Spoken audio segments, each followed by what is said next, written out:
May 30th, 2025. Tanner, Drew, and Laura, we are live. Yeah. Hey.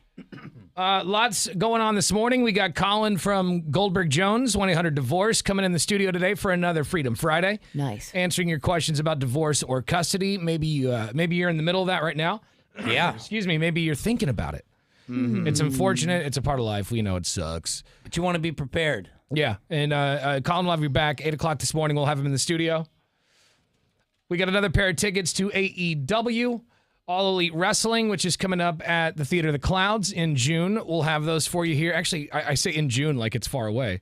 Yeah. It's in 2 days. Yeah. That's so wild. Sunday. Yeah. And then June 11th is when that's going down, and we'll have some passes for you at around, I don't know, like maybe at 9:30 this morning, because I think we have a comedian coming in here today, too. We do, yeah. Well, it's going to feel all June-ish today because you're going to be walking out to 84 degrees and sunny. Yeah, I need it. My pasty legs need it, too. I need some sun on these stems. God. There is so much paste out right now. It's a lot of paste. I mean, everywhere. When I was hiking this past weekend, I was wearing shorts, and there were some pictures of me taken, and I was like, I can't post these pictures. I can't put these because my legs are like so white. I look like Casper the Ghost. I'm like, so glad I'm not the only one. There are some photos taken of me hiking over the weekend, too, and I almost posted them. I was like, my legs, I look deathly white. Like, to the point someone's going to message me like, dude, are you okay? Can I Photoshop my legs? Can I make these little Tanner? This is embarrassing. Yeah, and that's what happens here. You know, we wear jeans all year long where we don't see the sun forever, and then it hits. I mean, we had to put a picture of me holding that tree that I removed from my house, and I did the same thing. I was like, oh man, I just hit the internet. Look at those whiteys. Yeah. Here, look at old Twiglets. Here's a picture of my pasty legs, because I haven't worn shorts in 1,000 years, right? Yeah. Look at these stems from over the weekend. Oh yeah, those have got a little cream to How them. white my legs are. See. So white. Oh man, yeah. So white. I need. And to I maybe... feel like if your skin was in the sun more, it would tan. Yeah, you probably tan because you're Iranian. You have more. I mean, I have British and Irish in my blood. You've got. I'm Iranian. so pale though. It's gonna take a little bit. Yeah, you're gonna have to go to work. It's gonna be a little bit. But we are here. It's gonna be beautiful today. So enjoy that. Yeah. What else? Well, I mean, just a lot of fun and games and shenanigans today. Pretty sure you covered it. Let's do this. And now, the big story.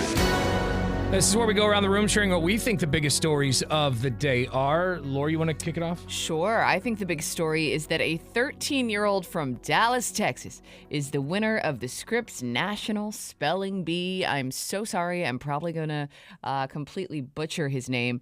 Faizan Zaki. He's actually last year's... Okay, now spell that. Faizanzaki. And the only reason I was able to do that is because it's right in front of me. But he was last year's runner-up. He won with the word éclaircissements, which is French, so it definitely does not look like it's pronounced. But Merriam-Webster defines the word as a clearing up of something obscure. He actually had the chance to win in the 8th round, but flubbed the word camelina. Also, what is that? I don't know. But nonetheless, he was able to come back and secure that $50,000. Yeah, I have some audio here if you want to hear it. Yeah. All right. Hello, Dr. Bailey. Hi, Faizan. So if you spell this next word correctly, we will declare you the champion of the historic 100th year of the Scripps National Spelling Bee. Now, let's all of us take a deep breath. Yes. And That did not help at all. Kid's got zingers. It's like, nice try. I like this kid. That's amazing. He's like probably one of the first ones with a personality. Yeah. Look at that. That's incredible. Well, a certain pacing would help to follow. Yeah. Okay. Oh, this other just guy, do though. it. This other guy. Your word is éclaircissement. Éclaircissement. ECLAIRCISSEMENT.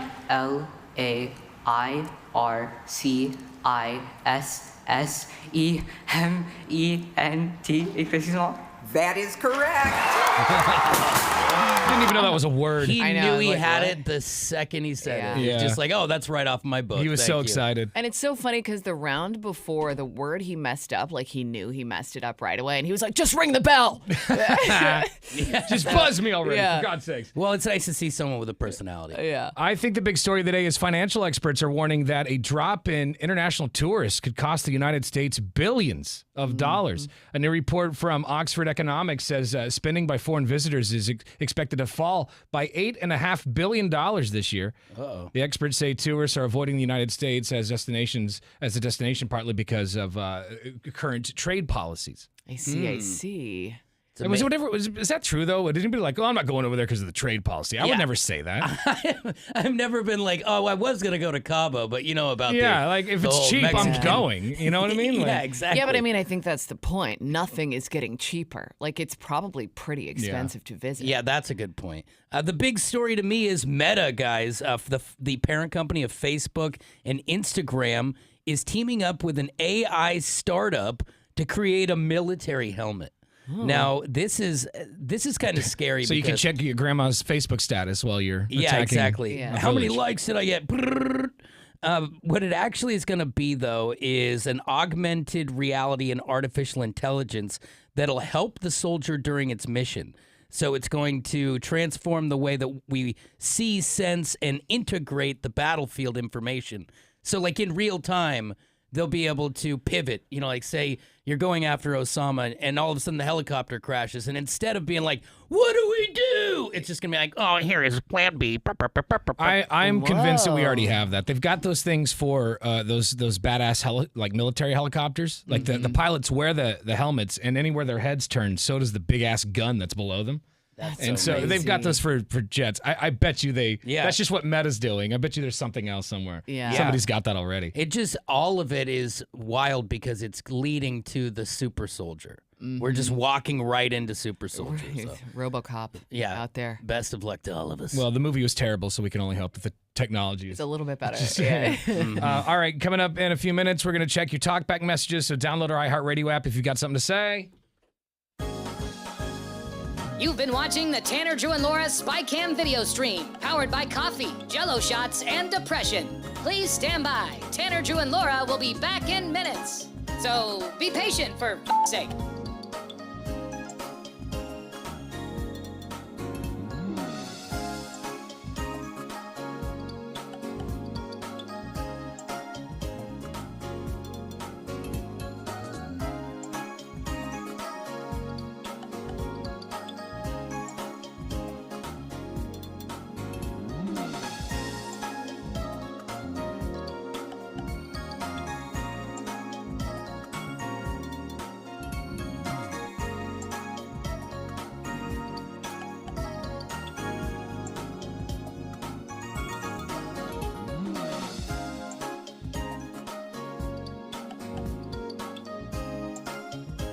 Thank you for continuing to hold. We're currently at a break or playing a song that we can't afford the rights to. But as the kids say, chill, bruh. Tanner, Drew, and Laura will be back in minutes. On God.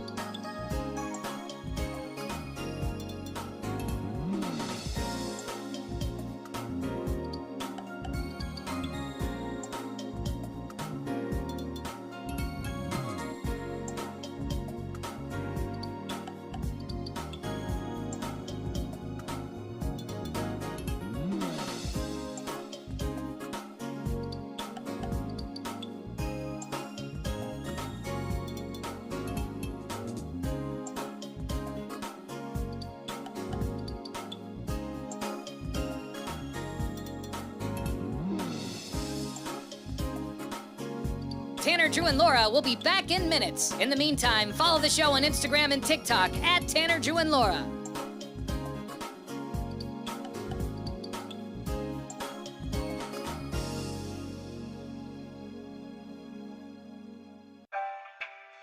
Thank you for checking out the Tanner, Drew, and Laura SpyCam video stream.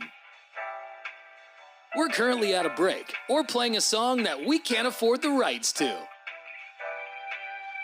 Please continue to stand by. Your viewership is very important to us. And remember, keep calm and bing bong, f***ers.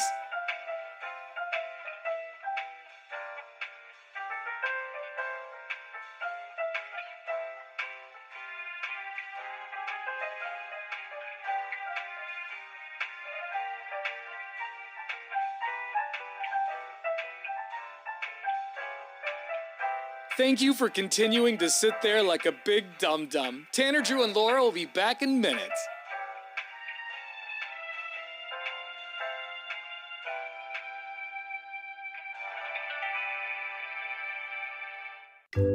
Thank you for continuing to sit there and do nothing. Tanner, Drew, and Laura will be back momentarily. In the meantime, call your mom for God's sake.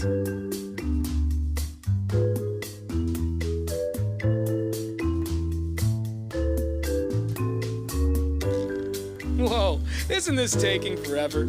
Tanner, Drew, and Laura will be back in minutes. Thank you for continuing to hold.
Got to talk back on our iHeartRadio app. You can send a message to us that will come right to the studio.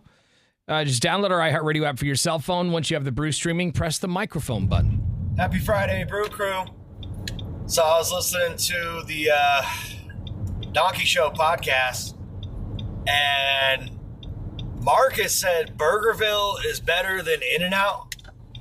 What kind of drugs is Marcus smoking? Because Burgerville sucks. In-N-Out is the GOAT, and it's undebatable. There is a wait, but it's worth it. That's why everyone's there. Bing bong. So, National Burger Day was this week. I think it was like Wednesday or something. Yeah. It was a delicious day. And we did find out that In-N-Out Burger did come in at number 1 for like the nation's best burger, which I think is weird. Was it favorite burger? Or? Something. It was like best favorite something. But, you know, I find it interesting because In-N-Out's only in like, it's like a regional restaurant. Right. It's only in California, Oregon, I think. Barely. Yeah, and there's Barely's places here in Oregon. They're adding more. It's a slow roast, though. I mean, if you grew up here, we had none. Now, I don't think Burgerville sucks. I actually love their burgers, but I think it's a little expensive, right? It is expensive. Sucks is an aggressive term. Sorry, go ahead. No, I was just going to say, Laura, I think, had it for the first time last night. Yesterday, I had Burgerville for the first time, and it's I will a crime to live here for 3 years and not have it, though. I know. It's just like one of those things where I don't eat fast food all that often, and there's not a Burgerville super close to my place, so I just never really had an opportunity. But last night, I just happened to be near one, and I hadn't eaten all day, so I was like, I'll give it a try. And I will say that I did wait in line, not because there was a lot of people in line, just because they were really slow or busy inside. I don't know. Was it worth it, though? The burger was good, though. I ate it like a slob in the car, so I feel like my experience probably wasn't the greatest, just because of how I ate my food. But they make like a monster, but it was good. Yeah, it was good. Yeah, it's funny, the argument in general. You know, when I went down to Roseburg a couple months ago, I knew there was going to be one there, and I was staying with a buddy, and I go, "Hey, we're going to hit up In-N-Out before we come over." And he's like, "What? Why would you do that? Just go to Burgerville." And I'm like, "No, we're going to In-N-Out. Like, we don't have an In-N-Out, and it's like super good." He's like, "Burgerville dominates," and he was same as some of these people are Team Ville. It's like the Bloods and the Crips. Yeah, exactly. There's a turf people war. pick sides. And I bet Burgerville doesn't love the fact that they're flying up by 5. Probably not. Maybe they need to invade their neck of the woods in California. Infiltrate. Because don't they have a sign when you're headed down I-5, like this is the last Burgerville in Albany or whatever it is? Oh, interesting. And I think they've expanded a little farther now, but they did long say last chance for Burgerville. And I do think that In-N-Out, to be fair, it's burger battles. It's a good burger, but when an In-N-Out came to Colorado, I was like, oh my God, I got to try this In-N-Out. I'd never had it before. And then I tried it and I was like, well, I mean, it's a cheeseburger. You know what I mean? So I feel like sometimes the hype is so big. Well, let's do an internal the burger poll, doesn't live up to it. Let's do an internal poll on the gram. Okay. Which is better, In-N-Out Burger or Burgerville? Okay, and those are the only two options. Yeah, just Let's simple. just play it that way, because Okay. it can get really cloudy in the water when you add a bunch of other stuff. Yeah, it starts getting a little muddy, but That's fair. I don't know, man. Burgerville's it's the hometown burger. In-N-Out Burger's really, really good. You get it animal style or something like that, but I don't used know, to go man. to Burgerville because it was conveniently close. Yeah. Long line, but close. But when they opened, and this isn't for the poll, when they opened Shake Shack, I kind of stopped going to Ville. Okay. Shake Shack is your spot. Oh. All right, we're just going to Stick with the tip. Yes. Go and follow us on Instagram at 1059thebrew and tell us who you think has the better burger, In-N-Out Burger or Burgerville. Yeah. All right? Yeah. And then we'll settle this morning once and for all. Fair and and then we'll call the owners of each company and have them battle it out at the next Bacon and Beer. That'd be awesome. See, that would actually be really great. That would be funny. The owner of Burgerville. They're going to arm wrestle in the parking lot. Yeah. Oh, the owner of In-N-Out's going to be like, who? Where? Sorry, How dare you? I'm at the beach. They do seem a little snobby. Why not branch out and do more? I don't understand. I mean, I know they're slowly doing it, the In-N-Out Well, people. because isn't there a rule about they have to be a certain distance from a distribution center? Oh, I heard. Okay, I heard So that. But that, now that we like- have one in Portland, they can start popping them up now. Yes, I think that's how it works. 98197, that is our McLaughlin Chevrolet text line. You can also shoot us a talkback through our iHeartRadio app. And, yeah, follow us on the gram and let us know who you think has a better burger, In-N-Out or Burgerville. Coming up, we still have more tickets to All Elite Wrestling. That's AEW. We'll do that at probably 9:30 this morning because around 7:30, comedian Caitlin Palufo is going to be in the studio. Yeah. She's going to be at Helium this weekend. She's really funny. She was just on The Tonight Show with Jimmy Fallon a couple of months ago. Oh, cool. So we'll talk to her about that experience and more. Real fast, so I want to talk to you about the advocates. If you've been in a car accident before and had to deal with an insurance company, you know how frustrating it is. I remember when I got in my car accident, they lowballed me so hard, it was embarrassing. I wish I knew the advocates at the time because they won't let this happen. They know what to say to these insurance companies and what to do to these insurance companies to make sure that they pay you what you deserve, because that's all you're asking for. You pay the money every single month in case you're in a situation where you need that money. You just want to be, paid so you can take care of your bills. It's not like you want to take what isn't yours. So reach out to the advocates, advocateslaw.com. They're going to fight for you. All right. They've gotten over $100 million for their clients because they know how to fight, and they won't give up until you win. They don't even get paid until you win. So there's no risk to you. Check them out, advocateslaw.com. When you're in an accident, you're going to need more than an attorney. You're going to need an advocate, someone who's got your back and knows how to handle these insurance companies because it can get pretty confusing. Talk to Ken and Donnie. Tell them Tanner sent you. Advocateslaw.com. That's advocateslaw.com. You've been watching the Tanner, Drew, and Laura SpyCam video stream, powered by coffee, Jell-O shots, and depression. Please stand by. Tanner, Drew, and Laura will be back in minutes. So be patient, for f***'s sake.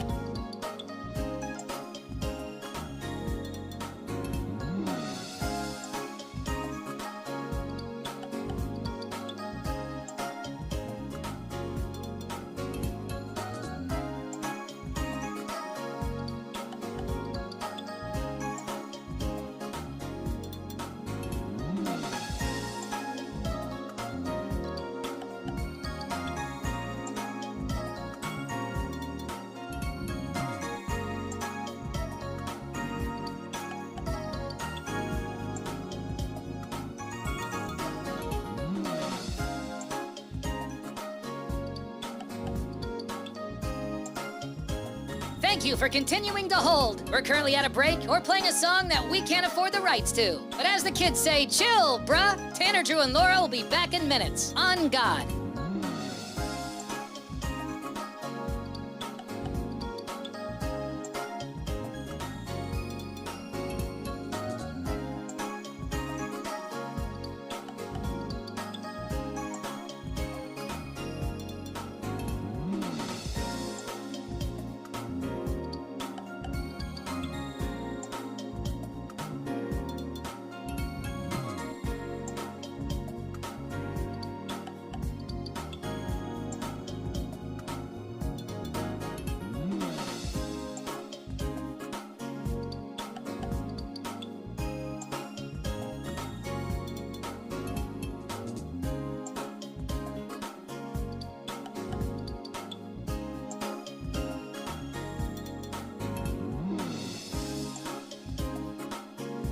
Tanner, Drew, and Laura will be back in minutes. In the meantime, follow the show on Instagram and TikTok at Tanner, Drew, and Laura.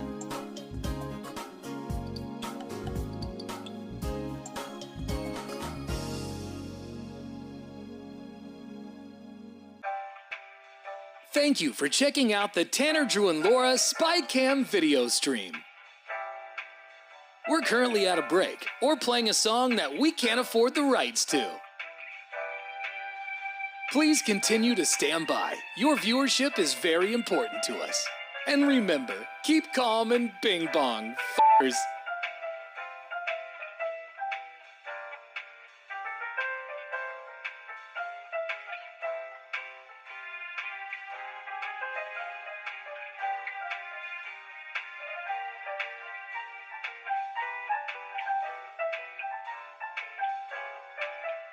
Thank you for continuing to sit there like a big dum-dum. Tanner, Drew, and Laura will be back in minutes.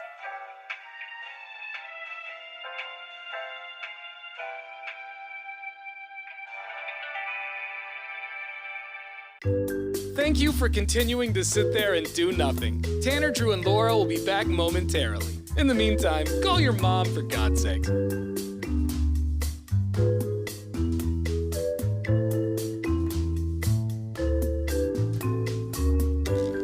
Whoa, isn't this taking forever? Tanner, Drew, and Laura will be back in minutes. Thank you for continuing to hold.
1, 2, 3. And now, Brew Sports.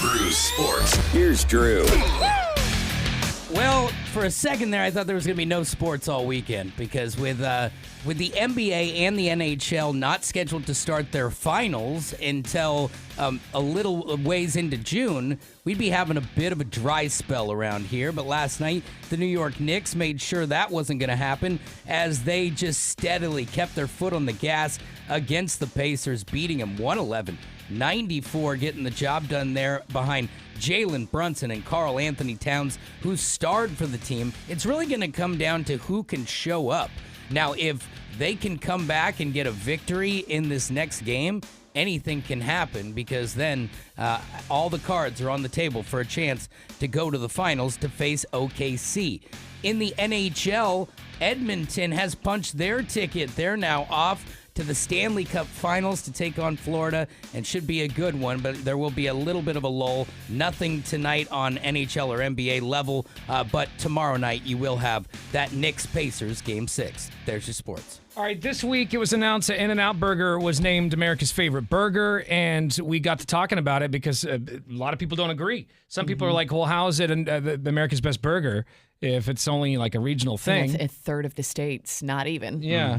And so we started talking about it, and a lot of people thought that Burgerville had the better burger over In-N-Out. Yeah, a little war has ensued. Yeah, Lori even had Burgerville for the first time last night after living here for over 3 years. I did. And she gives it on a scale of 1 to 10. You gave it a what? I'll give it a 7. 7? All right. Yeah. We got some talkbacks coming into our iHeartRadio app. Morning, Brew Crew.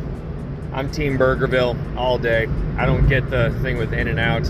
Animal style, I don't care. I don't like a sloppy burger. I'd rather have local ingredients and pay a little bit more. Burgerville all day. Have a good weekend. Unpopular opinion. Burgerville has been overpriced since the day I stepped foot, and In-N-Out's fries are absolute trash. I will agree with that. I think In-N-Out Burgers got great burgers, but their fries, man, if they're cold, if they're just a little bit cold. I don't think anyone will argue that point. Like, I've never met anyone who's like, yeah, In-N-Out's fries are awesome. Like, if you're not eating it off the tray as you're walking to your seat, they're done. Yeah, right, yeah. I gotta agree with that caller. Like, it's not the best. They've always screwed mine up every single time at Burgerville.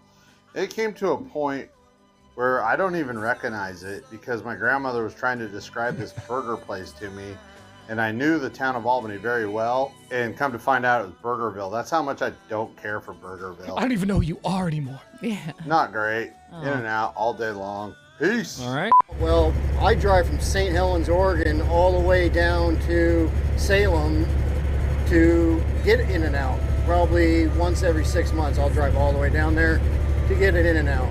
And Burgerville, I grew up eating that stuff, and it is nowhere near as fresh as that In-N-Out burger. So anyway, glad to hear you guys this morning, and bing bong! Bing bong! Burgerville for the win! Way better than In-N-Out. You're not sitting in a line halfway as long as that place. Yeah, you may wait, but that's because you're getting quality, cooked-to-made, like the way you want it burger that's got fresh ingredients. Everything there is amazing, and it's local. Why not support the Northwest, guys? Come on, let's go. Bing bong, happy Friday. Happy Friday, sir. All right, we got a poll online. What's better, Burgerville or In-N-Out Burger? Follow us on the gram at 1059 The Brew. You've been watching the Tanner, Drew, and Laura SpyCam video stream, powered by coffee, Jell-O shots, and depression. Please stand by. Tanner, Drew, and Laura will be back in minutes. So be patient, for f***'s sake.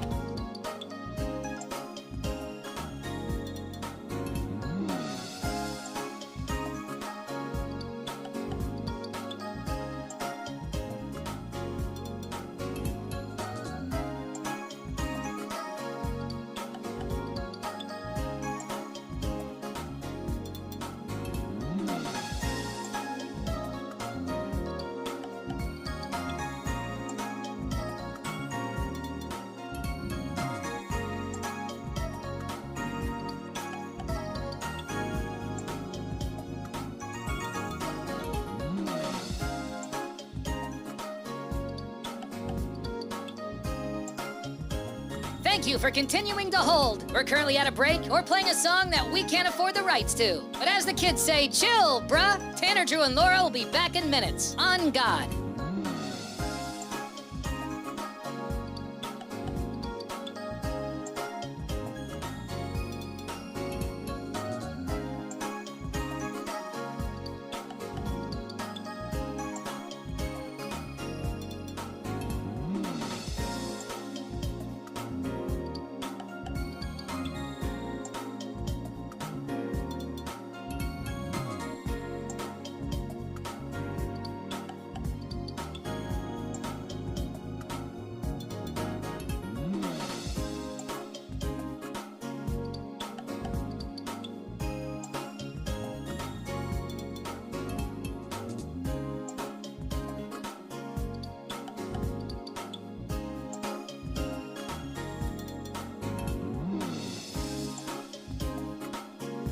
Tanner, Drew, and Laura will be back in minutes. In the meantime, follow the show on Instagram and TikTok at Tanner, Drew, and Laura.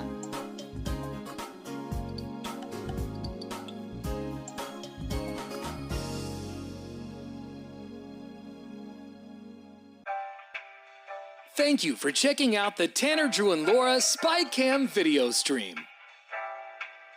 We're currently at a break or playing a song that we can't afford the rights to.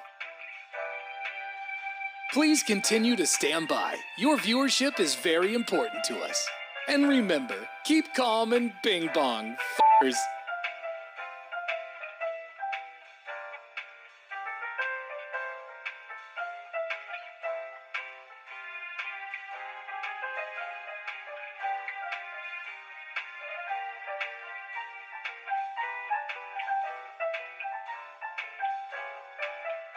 Thank you for continuing to sit there like a big dum-dum. Tanner, Drew, and Laura will be back in minutes.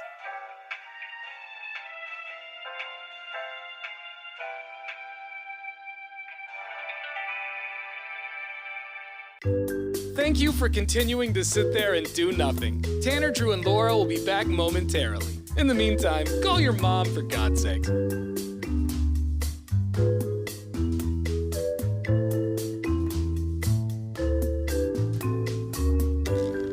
Whoa, isn't this taking forever? Tanner, Drew, and Laura will be back in minutes. Thank you for continuing to hold.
Portland's Rock Station, 105.9 The Brew. It's Tanner, Drew, and Laura. So the debate started, I guess, earlier this week when they announced that In-N-Out Burger was America's favorite burger. Mm-hmm. And a lot of people are like, no, man, it's Burgerville. Yeah, and there's a lot of passion that I didn't anticipate. Mm-hmm. We got some talkback messages, but we do want to know, who do you think has the better burger, In-N-Out Burger or Burgerville? You can follow us on Instagram at 105.9 The Brew or at Tanner, Drew, and Laura, and let us know. In-N-Out sucks. Oh. Burgerville's too expensive. Hot take, the new Sonic Smash Burger. What? Bruh. Come on. You can't do that. I mean, to be fair, I haven't been to Sonic for quite some time. All right, so... But there's a reason for that. Do you remember this, Tanner, when we waited for Sonic for years and, like, we wet our palate on it? Like, it was a food fantasy that was out in front of us, and then finally it came. We got it, and you're like, all right. And it was like, okay, forget the directions to that. It's all right. It's all right. I mean, it's I've eaten both hamburgers, and I love Burgerville. It is the best. Burgerville might be local, grown, all that crap, but bottom line is it's still put together by a kid out of high school that cheated off of the next kid next to him during their food handler's card exam. Oh. So it's still just crap.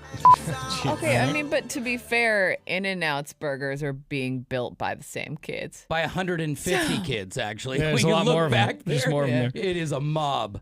Go ahead and vote online on Instagram at 105.9 The Brew or at Tanner, Drew, and Laura, and we'll find out by the end of the show who really has the best burger. All We're right. going to settle this thing. Coming up, we have comedian Caitlin Palufo going to be in the studio.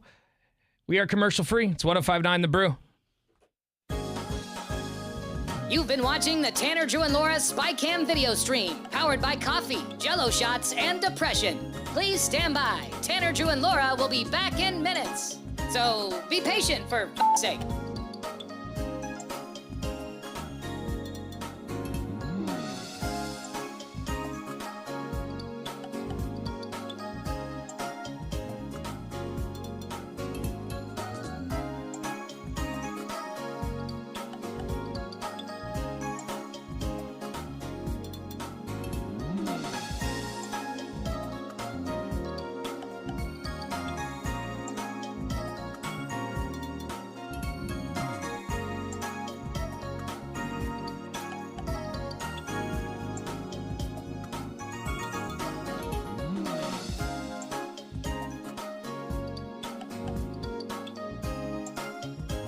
Thank you for continuing to hold. We're currently at a break or playing a song that we can't afford the rights to. But as the kids say, chill, bruh. Tanner, Drew, and Laura will be back in minutes. On God.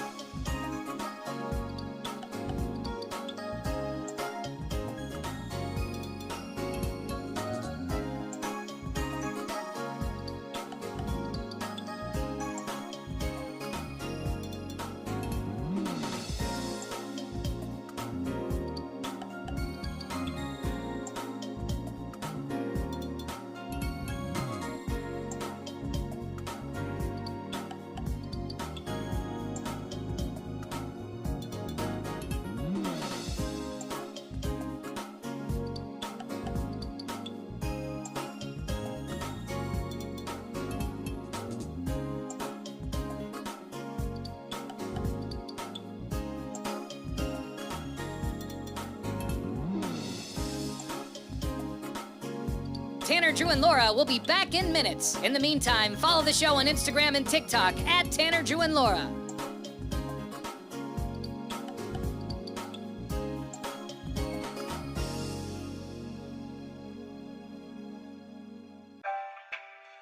Thank you for checking out the Tanner, Drew, and Laura SpyCam video stream.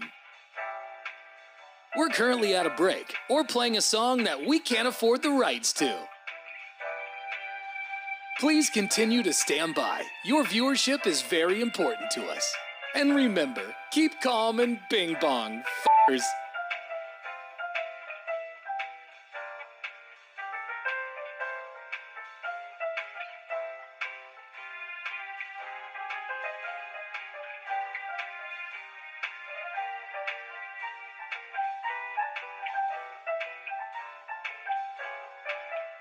Thank you for continuing to sit there like a big dum-dum. Tanner, Drew, and Laura will be back in minutes.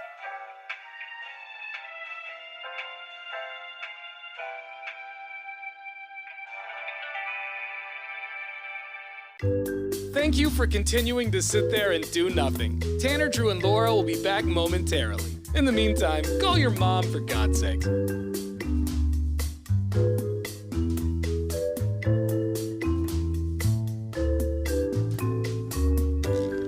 Whoa, isn't this taking forever? Tanner, Drew, and Laura will be back in minutes. Thank you for continuing to hold.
Laura's all self-conscious today Yeah. because apparently she stinks. What do you smell like? I smell, like when you leave your laundry in the washing machine too long Yeah. and it starts smelling a little mildewy. That's the smell I'm getting from my pants. Remember, I was having that trouble a couple of months back. I like, it was so bad I couldn't even stand myself. Like I was just standing here smelling it. Yeah, but you guys say like Tanner's nose is so he's got a strong sniffer. I do. And he says he can't smell I got it. right up in her ankle area.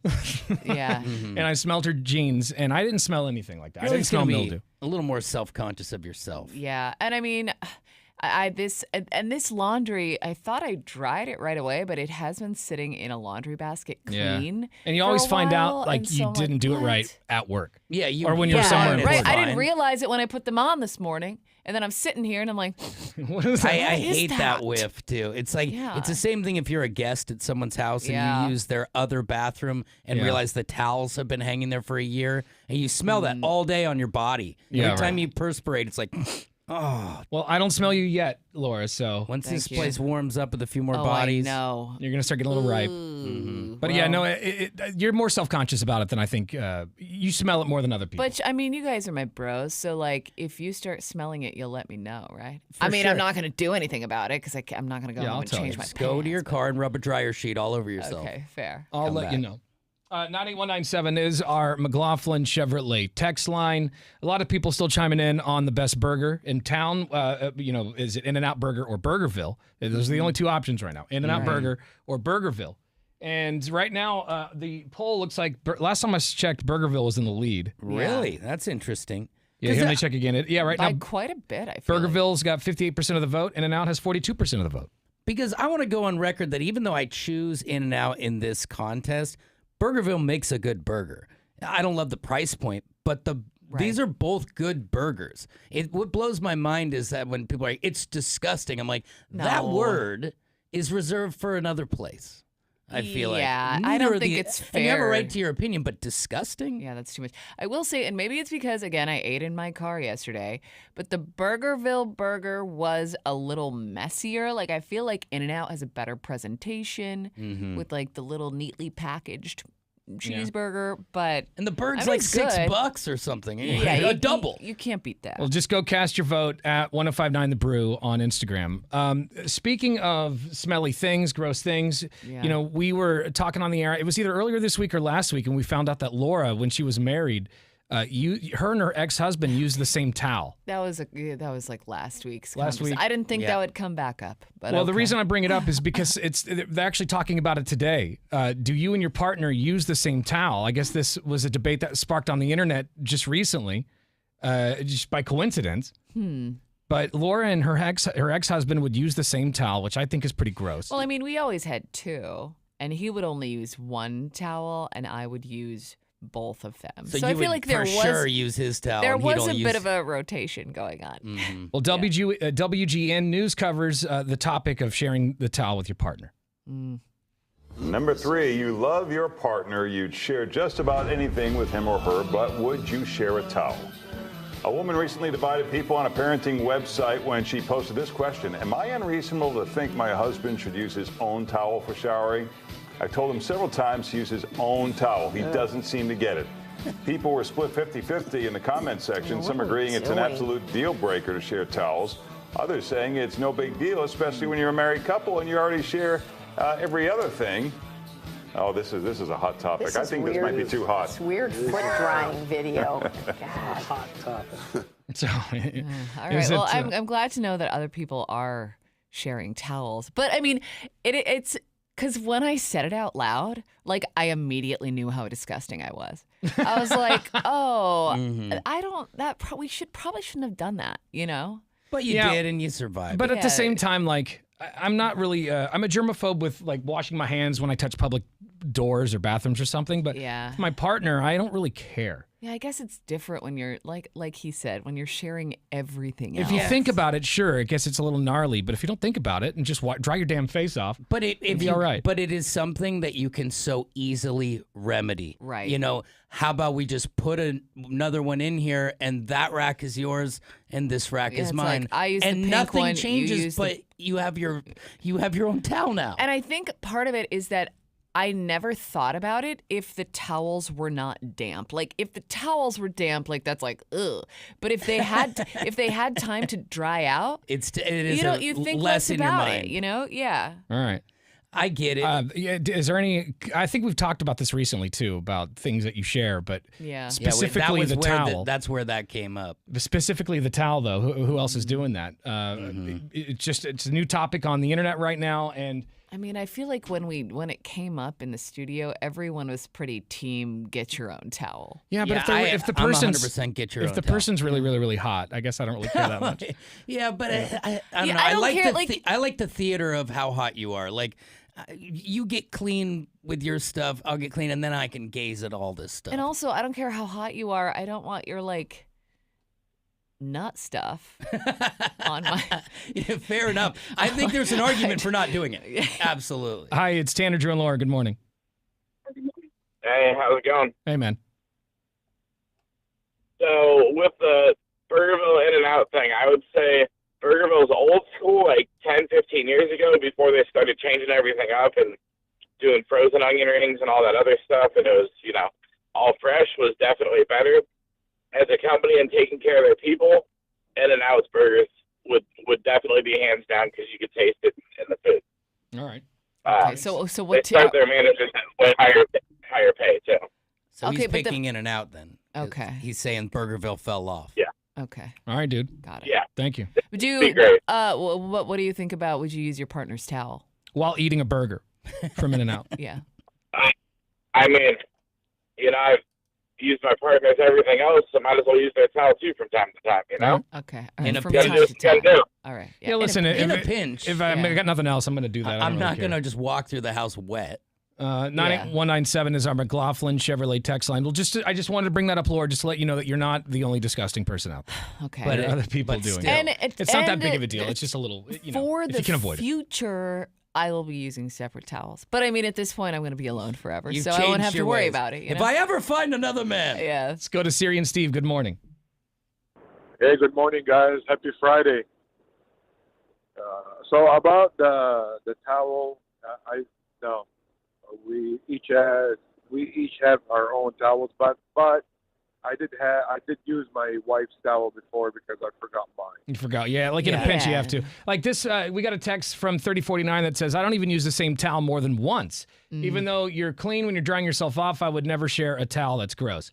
I probably use my towel way more than I should. Mm-hmm. Luckily, mine, the interventions happen where they come and take my towels from me. Yeah. So, if that didn't happen, when I was a bachelor, those things would rise. Dude, it was like your 2 months emotional ago. support towel. Be like, do you need that? It was like 2 months ago. I what? was using the same towel the second week in a row, and I was like, dude, I gotta. Yeah, what am I doing? Weekly for sure. You got to do. Yeah, the but it was like the towels. second. It was late in the second week, and I was still Yeah. using the same And towel. it's I could smell it each time I picked So it up. you don't use because guys, you don't do the little thing, the little towel on your bun. head to dry off your hair. So you only use one towel because I always have two in rotation. Yeah, girls anyway. have to do that. I don't have to do that. One towel. All right, Steve. Gang, sir. Love you guys. Take care. Love your face, brother. Let's go to, is this Margaret? Hello? Margaret pays the bills around here. Okay. Hi, it's Tanner Jr. Good morning. Oh, that's not Margaret. Yeah, hello. Margaret's my mom. Okay. What up, Mom? Casting in on that family plan. Uh-huh. Oh, yeah. So, towel. The towels thing. Mm-hmm. Have you ever, cleaned your body off in the shower and then, maybe accidentally let a little poot out? Let a little poop Little out? fart. You're supposed to wash that off in the shower. No. Is that what he what? said? Poop? A poot. Oh, with a T. A little fart. Oh, a little toot? Like you tooted on the towel? And then you use the towel. Oh, man. So he's getting some residue. Yeah. Yeah, but I mean, you could say the same thing for sheets. Like you fart in bed. Do you change your sheets every time you poot in your bed? No. No, but you don't necessarily share a side. I guess. Well, and also a wet body that farts is Wet it's a makes little gross. everything grosser. Yeah, because now you don't know what was wet, what is wet, what's new wet. Exactly. All right, Keep man. separate towels. Thank you. That's fair. Okay. Team separate towels for him. We got some talkback messages coming in through our iHeartRadio app. Good morning, Bro Crew. About the sharing a towel with your spouse thing. So my wife and I, we generally will use our own separate towels, but we have used the same towel before. You know, when we're like camping or out of a motel room and there's only one dry towel available, you know, we've used the same towel to dry off. But it's not something we generally do, though. Peace. I mean, if you're at a hotel, though, I mean, they got room service for that. Yeah, leave the towels on the ground. Yeah, and tell they the will front desk replace you them. need more. That's actually what they want you to do. Leave them on I the guess ground. the worst thing about it is I told my son, if you use my towel, just remember the last place I dried and the first place you plan on drying. Top to bottom, baby. I mean, that's true. I heard this thing that's like this rhyme, and it was like, if you're worried about drying your nuts and your face with the same part of the towel, it's like, keep your tag near the bag, and you'll never Wow. You'll never do like that. You'll always have I mean, that. I guess- I can't say what they actually. Here, I'm gonna tell you off here. Oh, okay. That's what it is. Okay. So it You keeps can't your, say it on there. Okay, keeps but your junk away from your face. That is an interesting point, though. Because like I think I heard a listener say you're essentially drying your own face. Like if you use the same towel more than once, there is a potential that you're drying your own face Right. with that area. So is keep a that tag near less, your bag, but and then I mean, you'll never. is that less you'll do gross though? Because most people probably don't know that rhyme. But don't most people, and I could be wrong here, don't they start at their face and head?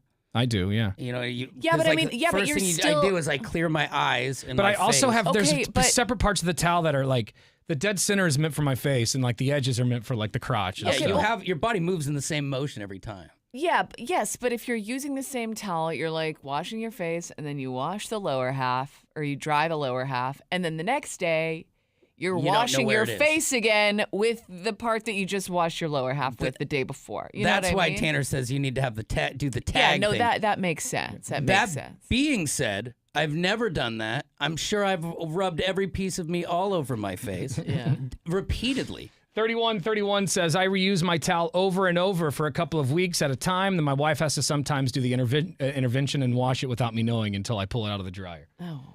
So all our towels are uniform. They're all white, standard issue towels. So once they come out of the wash, it's not like that one's Drew's and that one's Amy's and that one's They're Lucy's. kind of just all mixed together. Right? Yeah, and so like some are better than others. You might like come out of the shower and you're like, oh, I got the one with the tear in it. You know, like, but they're always clean, but we don't have specifics. All right, it's Tanner, Drew, and Laura. We are commercial free. We do have comedian Caitlin Palufo coming in the studio in a few minutes. Hang on.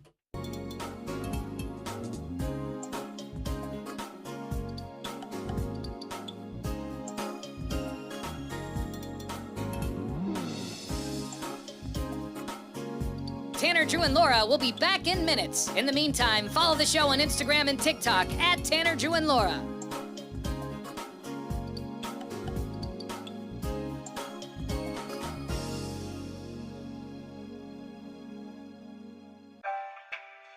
Thank you for checking out the Tanner, Drew, and Laura SpyCam video stream. We're currently at a break or playing a song that we can't afford the rights to. Please continue to stand by. Your viewership is very important to us. And remember, keep calm and bing bong, f***ers.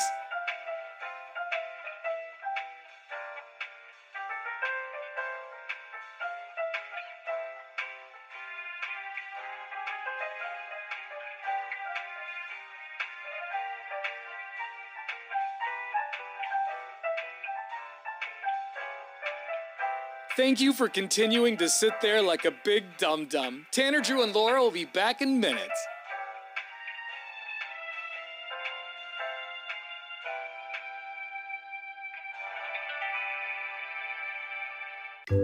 Thank you for continuing to sit there and do nothing. Tanner, Drew, and Laura will be back momentarily. In the meantime, call your mom for God's sake.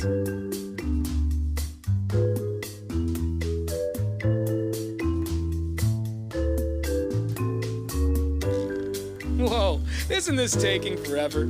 Tanner, Drew, and Laura will be back in minutes. Thank you for continuing to hold.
Portland's rock station. It's 105.9 The Brew. Tanner, Drew, and Laura. Comedian Caitlin Palufo is going to be in studio in just a few moments. But we are talking about this. We actually talked about this a couple weeks ago, but it's now being debated on the internet. Couples that use the same towel when they share towels. We found out just a few weeks ago, I think last week actually, that Laura and her ex-husband shared the same towel after showers. Yes. Which at first is, kind of gross when you think about it. It's kind of gnarly. Yeah, it is. Laura claims that the towels were dried, but at some point I go, well, if let's say they're leaving for somewhere together, they have to take showers back to back. I bet you Laura used a damn towel. There were certainly times that it was still a bit moist.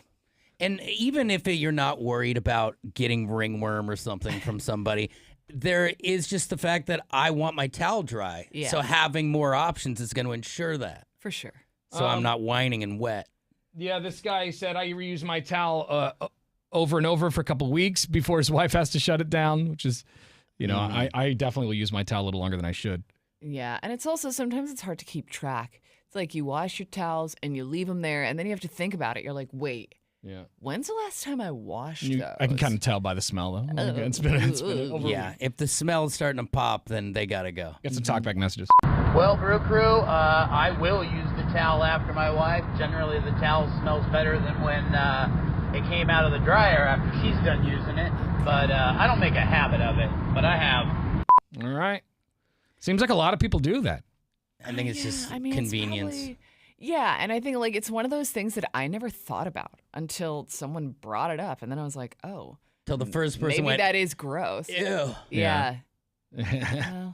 There was a debate once. I think they were just talking about it recently. Like, what do you wash first when you're in the shower? Like, what's the first thing you wash, your body or your hair? And I remember as a kid, someone asked me that, waiting for me to mess up so they could all make fun of me. Yeah. And I chose wrong. I said, I think I washed my body first, which at the time I think I did. And everyone went, oh, you're gross. Why is that gross? I guess you're supposed to wash your hair first because of germs or whatever. I don't know. But ever since then, I've been washing my hair first. It's not like you're using the same soap. I go body, hair, body out. Yeah, I guess you're supposed to do hair first. According to those kids. Well, it's not. It's some scientists, I guess. I do hair, brush my teeth, body, rinse my hair. So I don't rinse because I don't rinse the conditioner out until the very end of the shower. Okay. Oh, so you let it sit in there and sink a little bit so you can get the smell of it in your hair more? Well, and just so it's real moisturized. Right. Yeah, I leave the shampoo in even though it tells you not to because I have oily hair and an oily scalp. I only wash my hair once a week. I wash twice a day. Wow. Mm-hmm. But it's because of my hair. It's just when I got to 40, it's like greasy. So I gotta fight it. Bodies. I tell you, they're crazy. Mm-hmm. All right. Well, mine is perfectly fine and normal, and your guys' is messed up. So I'm gonna go with that. Yeah. Maybe I should try the once a week. Maybe it'll kill the oil. I don't recommend that for everybody. I think it's like it's spitting on a person. I think you'd have like an oil slick as a. Yeah, it's coming down my back. Noggin. Yeah. But no, like Drew, are you okay? You need to go in there and like every day I let the water. I could feel it wash the oil off me. Yeah, like, I you do definitely that. let the water get off you, but you don't. I just don't put the soap in there. The first thing I do is wash it off my head and my face, and I can feel it, like you said, just coming off of me. Especially if I've had any dairy products. Oh yeah. Then it really cooks me. Coming up next, we're going to talk to Caitlin Palufo. She was just recently on the Tonight Show, and now she's lowered her standards to our show. Yeah. That was just a warm up for this. And we'll Show talk you what it really is all about after Outfield on the Brew. You've been watching the Tanner, Drew, and Laura SpyCam video stream, powered by coffee, Jell-O shots, and depression. Please stand by. Tanner, Drew, and Laura will be back in minutes. So be patient, for f***'s sake.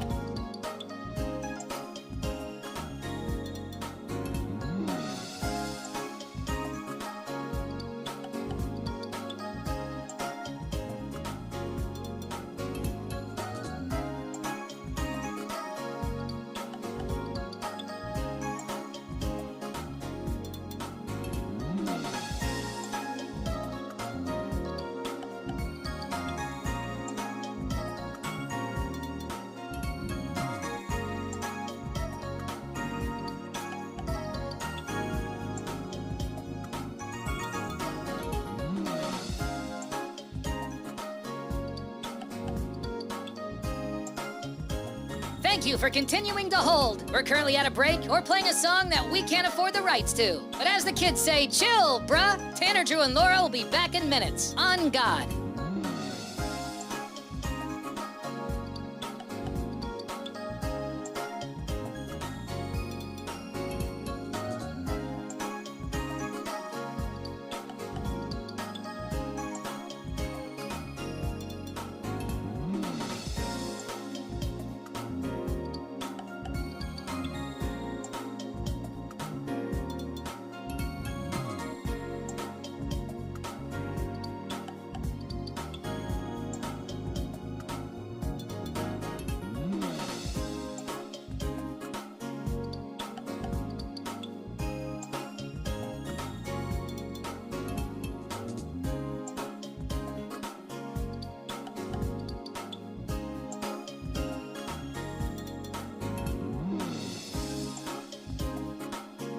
Tanner, Drew, and Laura will be back in minutes. In the meantime, follow the show on Instagram and TikTok at Tanner, Drew, and Laura.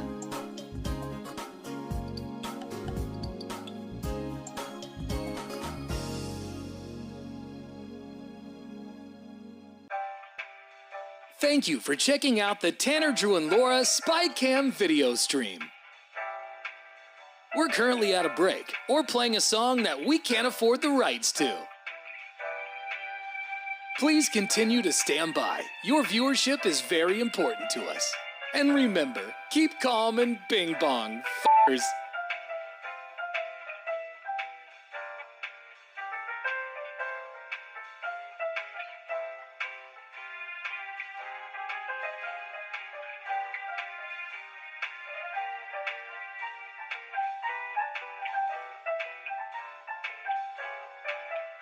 Thank you for continuing to sit there like a big dum-dum. Tanner, Drew, and Laura will be back in minutes.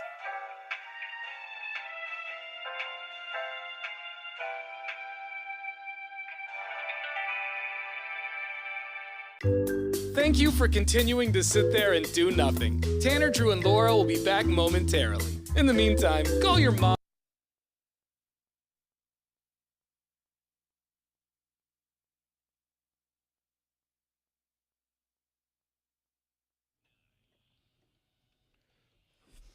All right, she's going to be at Helium Comedy Club all this weekend in the Neon Room. Yeah. That's right. She was just on the Tonight Show recently. She's going to be in studio with us. Actually, she's here right now. Her name is Caitlin Palufo. What's happening? Oh, my goodness. Hello. Oh, I got a fake studio audience for you. Thank you. There I they love are. the ooh. That was exciting. Fake studio audience.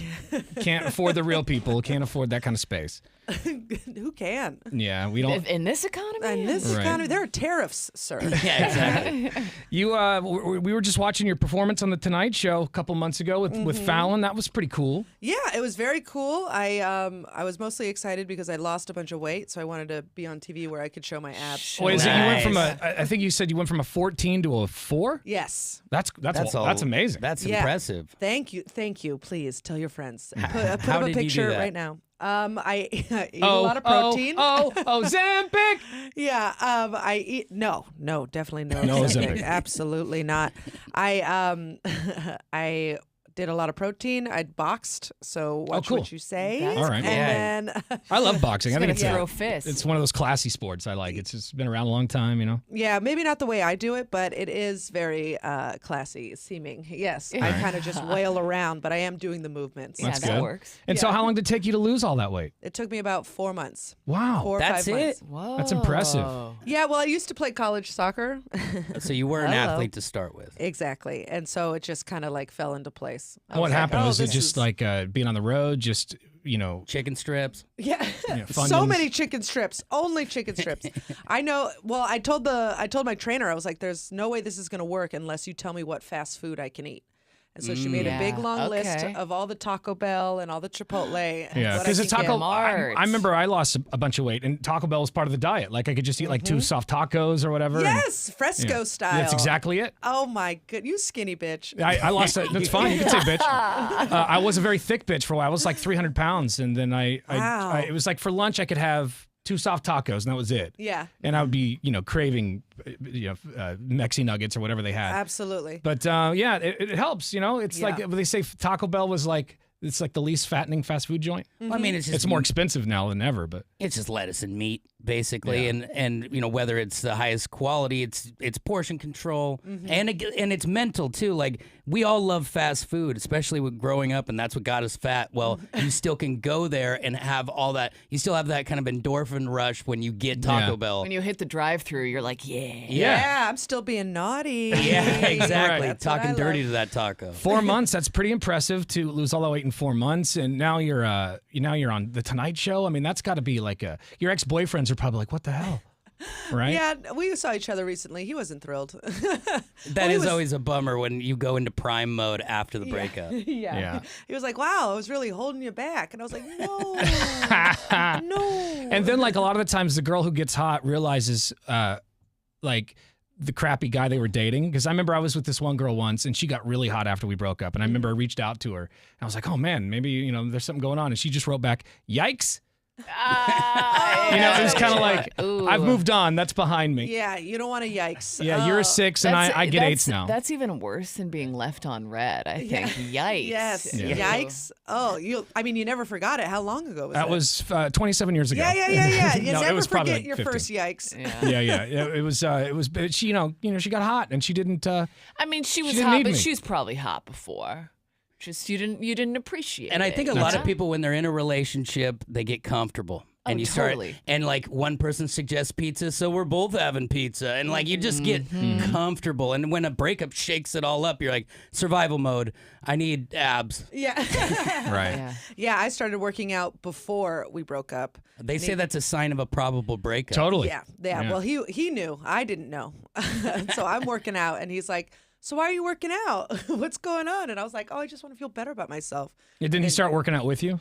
He did. He worked out with me a little bit, but I really went like 6 days a week, gung ho, like the whole shebang. And then he was like, "Well, I'll do sit-ups because you're doing sit-ups, you know." And then, And so why'd you guys end up breaking up?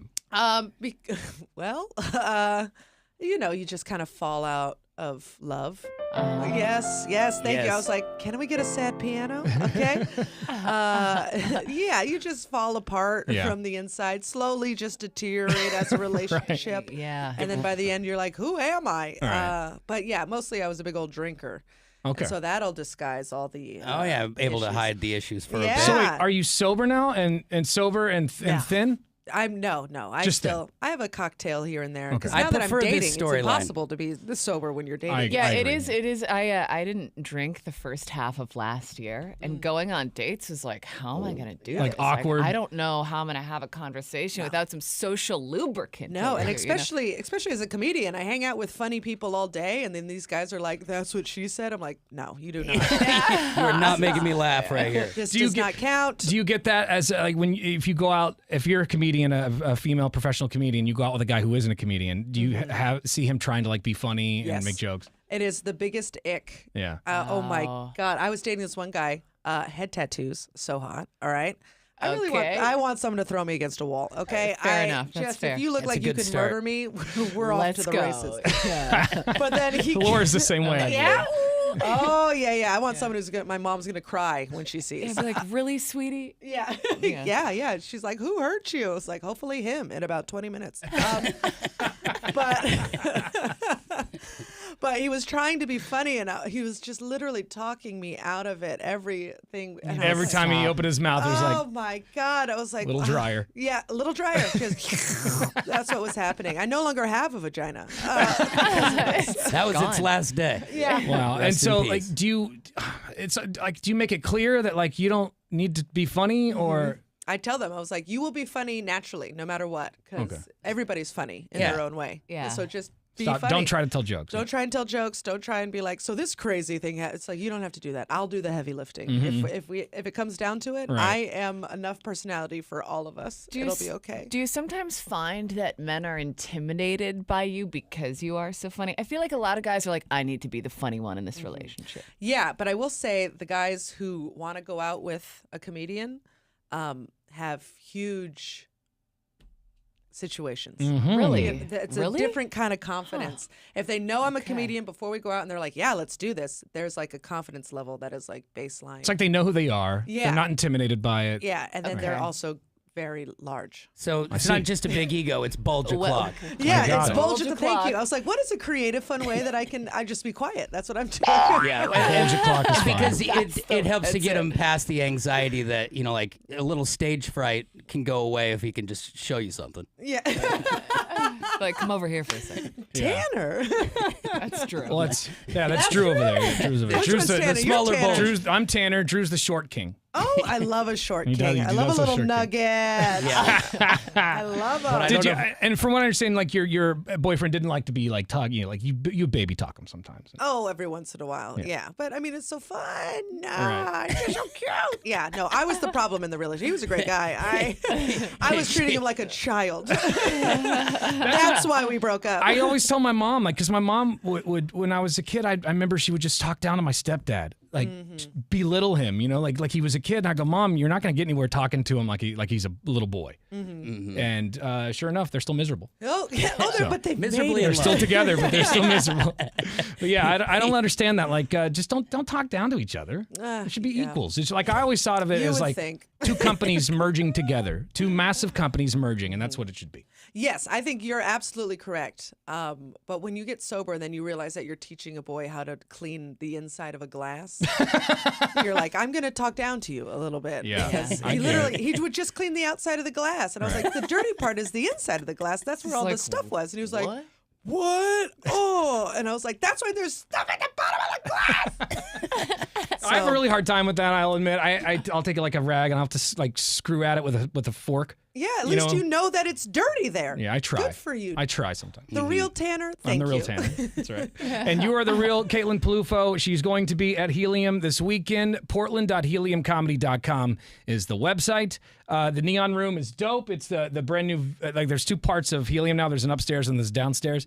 Downstairs is dope because it's a little more intimate and it's still big and you still get the great food and drink service that you get at Helium upstairs. So great. It's awesome. You're going to be there 2 shows tonight, 2 tomorrow? Tonight. Two Two shows tonight. 2 shows I tomorrow. remember you doing this on the Tonight Show. Yeah. And we had a show last night and it was so much fun. That was my Yeah. first time in that room. Okay. My Aunt Sue came. Oh. She heard me talk about head tattoo. Mhm. It was weird. It was weird, but it's fun. So Your come. aunt lives in Portland? My cousin's doing, so she Oh. visited. She Oh, thought nice. she'd That's surprise me, and cool. I was like, "Wow, Oh. did you get surprised?" Yeah, You who's know more surprised about who? me now. Yeah. Well, what's next for you? You got a Pixar movie coming up? Like what's Yes. what's next for Caitlin? What's next? I'm going to try and record an album coming up, and then I'm starting a new podcast called Quiz Bitch. Oh, Okay. you said it was okay Yeah, to yeah, say. yeah. that. You Okay. can just say Quiz Bitch. It's called For a Quiz second, I thought you Bitch. didn't know the name of your podcast. Yeah, I was like, who am I? He's like, they're going to dump my title. She's drunk again. No, it's called Quiz Bitches with, I take Cosmo quizzes with other comedians. It's very Okay. fun. That sounds funny. Yeah, Women we always love line the up. Cosmo Yes. quizzes. Oh, it's like, Yeah. who's a dirty little slut? It's You me. know? I am. It's me. I'm the dirty little slut. Caitlin Palufo, you are hilarious. When Ian from Helium came in here, he goes, this is the name you're never going to forget, Caitlin Palufo. That's what he Very said. sweet. He's a Now sweet you better man. live up to that. I know. I was It's like, game no- time. no oh, pressure. God, sweaty. Okay. All right, we'll see you at Helium this weekend. Thanks. You've been watching the Tanner, Drew, and Laura SpyCam video stream, powered by coffee, Jell-O shots, and depression. Please stand by. Tanner, Drew, and Laura will be back in minutes. So be patient, for f***'s sake.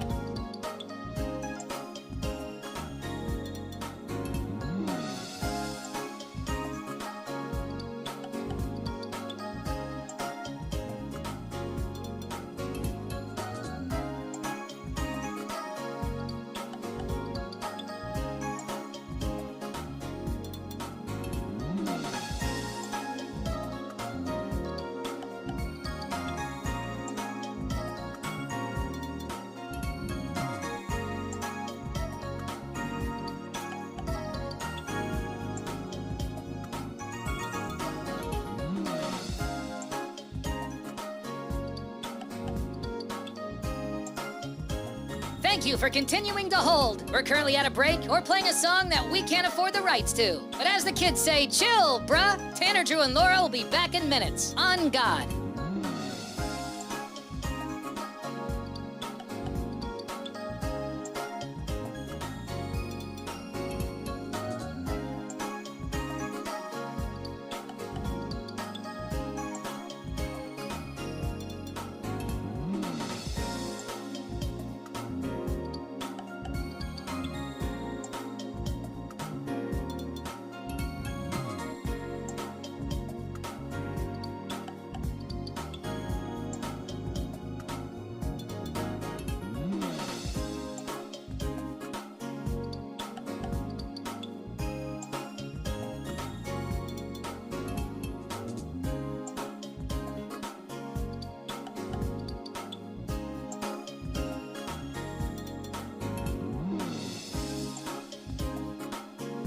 Tanner, Drew, and Laura will be back in minutes. In the meantime, follow the show on Instagram and TikTok at Tanner, Drew, and Laura.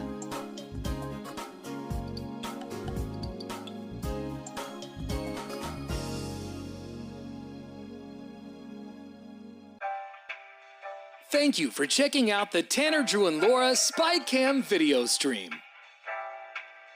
We're currently at a break or playing a song that we can't afford the rights to. Please continue to stand by. Your viewership is very important to us. And remember, keep calm and bing bong, f***ers.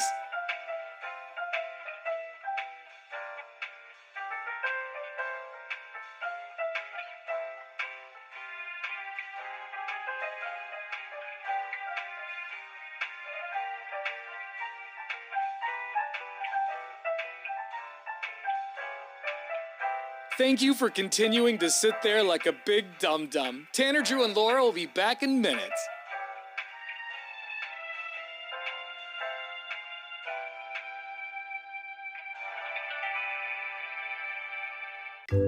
Thank you for continuing to sit there and do nothing. Tanner, Drew, and Laura will be back momentarily. In the meantime, call your mom for God's sake.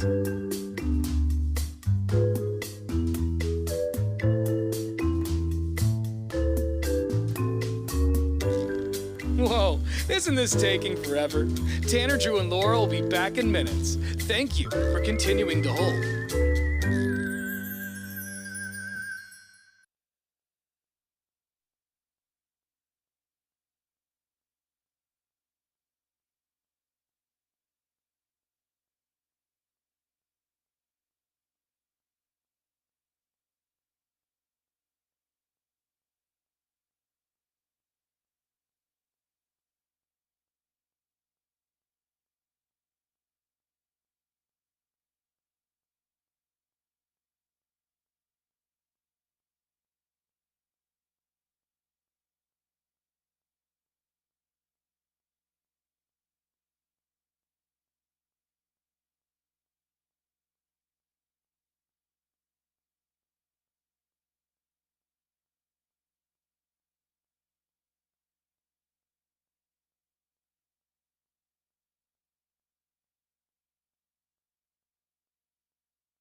So where we go around the room sharing what we think the biggest stories of the day are. Laura, you want to kick it off? Sure. I think the big story is that Jollibee is making its big Oregon debut today with their grand opening celebration at the new Hillsboro location, crowned by USA Today as the best fast food fried chicken in America.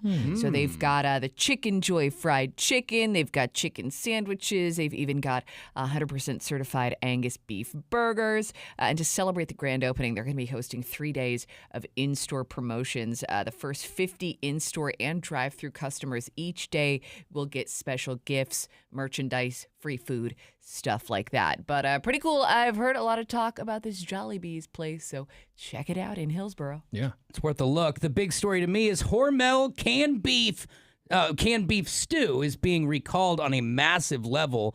Now, if you have these in your cupboard, you're going to want to pay attention. 250,000 pounds of canned beef stew is to be thrown away and discarded at this point, because if your cans of Dinty Moore beef stew have a February 2028 expiration, you might have wood chips in your stew. I guess there was an accident where wood fragmented into the vat.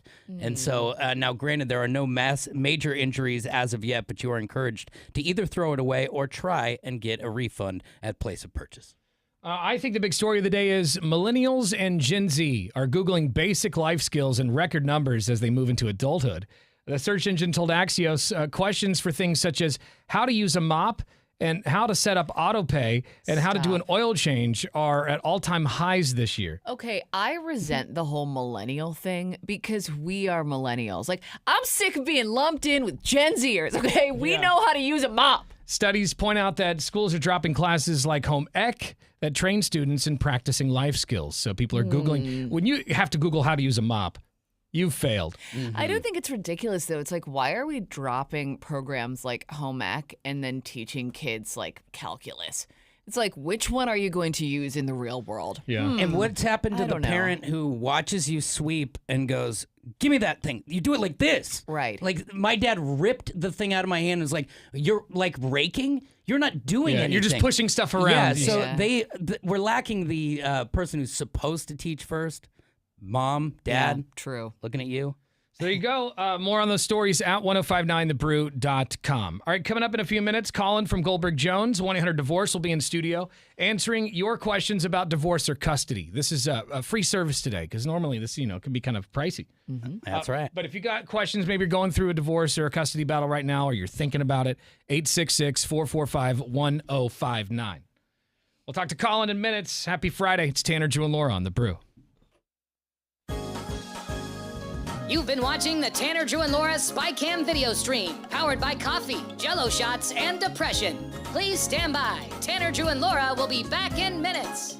So be patient, for f***'s sake.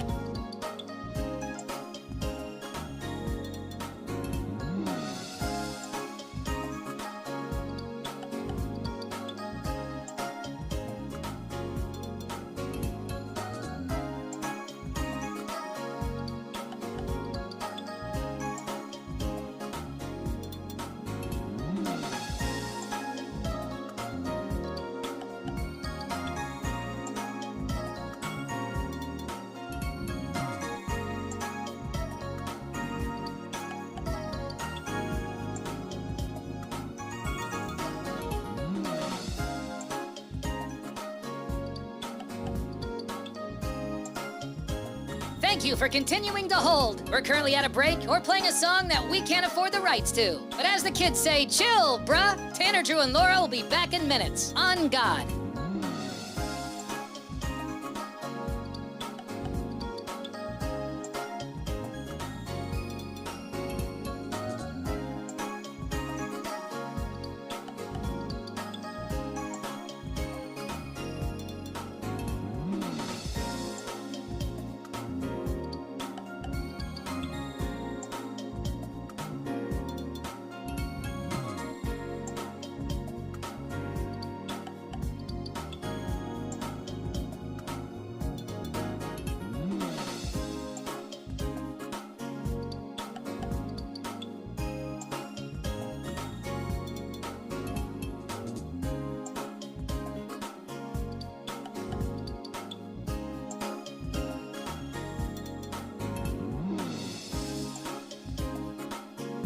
Tanner, Drew, and Laura will be back in minutes. In the meantime, follow the show on Instagram and TikTok at Tanner, Drew, and Laura.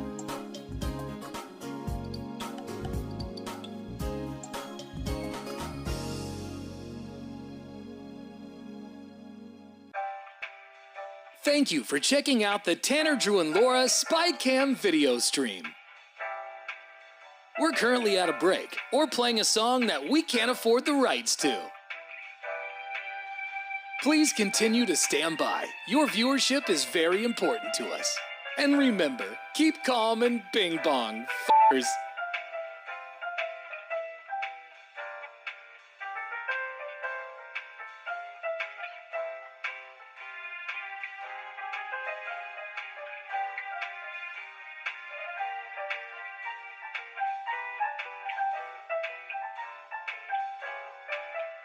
Thank you for continuing to sit there like a big dum-dum. Tanner, Drew, and Laura will be back in minutes.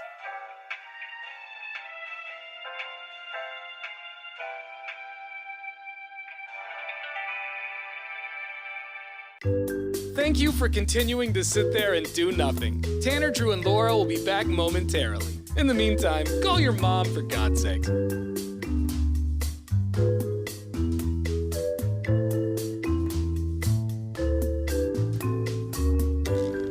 Whoa, isn't this taking forever? Tanner, Drew, and Laura will be back in minutes. Thank you for continuing to hold.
Happy Friday.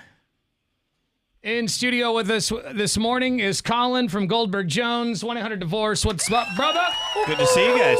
Good seeing you, my friend. Happy Friday. Happy Friday to you, Colin from Goldberg Jones, looking sharp as ever. You always come in here in expensive-looking shirts. Well, that's about all I have for my consults throughout the day. Gotta have an expensive shirt. Of course. Yeah, a nice shirt goes a long way. That's right. It's better than a tie. You know, back in the day, it wasn't that long ago we had to wear a jacket, then we had to wear a tie, then I made all the attorneys wear ties because that's what everybody The clown expects. suit. Yes. But now you can wear that. Could you wear that? You can wear that to court, though, could you? Polo? No. There are some crazy attorneys that are wearing some Birkenstocks. And, I've seen some attorneys on TV. They'll show up dressed like Matlock or something. They'll be or like the Kentucky Fried Chicken guy, the Colonel. I saw a guy in like a bolo tie. He was in like he was in a purple That's suit. Texas. He was in a purple suit, and he was from the South, and he had a real hard twang, and he was dressed like the Joker. This guy. If you're gonna do it, man, just you go over the top. What was it? My Cousin Vinny. Yeah. Oh yeah. Where, he wore That's the a great suit. movie. What is your favorite court movie? As a lawyer, what is your favorite movie that's in a courtroom? Is it Liar Liar? That is one of the great. That's one of the great courtroom. Stop breaking the law, mother. I just watched a movie again called Judge or The Judge. It had Robert Downey Jr. and I can't remember the guy's name, but it was actually a really good movie. All right. I like that one. But what is something they always get wrong in those movies that really grinds your gears? Well, they have to do it with the attorneys who testify instead of you have to just ask questions, and they can't be leading questions, and it's really frustrating. It's an art to learn how to ask questions and not lead and objection and all that stuff. And so you watch the shows, and the attorney's up there just testifying, and the witness is sitting there hardly saying anything. Right. And then they'll throw in, what's the answer to this question? and then the attorney go back in and testify. So you can't do that. I always I think it's hilarious when somebody tries to represent themselves. So I'm a big fan of the result. Until they get the result. I'm a big fan of true crime, and I was kind of obsessed with this Chad Daybell, Lori Daybell, I think is her name. They murdered, he murdered 2 kids, her kids, and then they went to Hawaii together. And Yes. Yeah, they tried to bounce and just go hang out in a condo. Anyway, she's representing herself in court, and she just sounds like a maniac. Oh, yeah. It's not a good idea. And have you ever seen somebody try to represent themselves in a divorce case? Oh, they do it all the time. Really? That one happens all the time. And I understand this, and I'm not criticizing the judges out there, but they've got so much on their plate in any given day, and the patience you have to have for somebody to represent themselves, I hand it to them, but judges get cranky. And if you don't know what you're doing and you're all over the map, they're like, hey, I got 10 things to do and you're one of my day. And so they really shut them down appropriately because they're all over the map, and then they miss. They get lost in the woods there, and they don't know how to navigate it, and then they don't get a good result because they put. And that's how you get your Porsche taken. That's how you lose That's how that I Porsche. buy my Porsche, is representing clients against people. Who because don't know what like they're you doing. say, if a judge gets cranky and you're slowing him up, and he's got another 40 cases today. Yeah.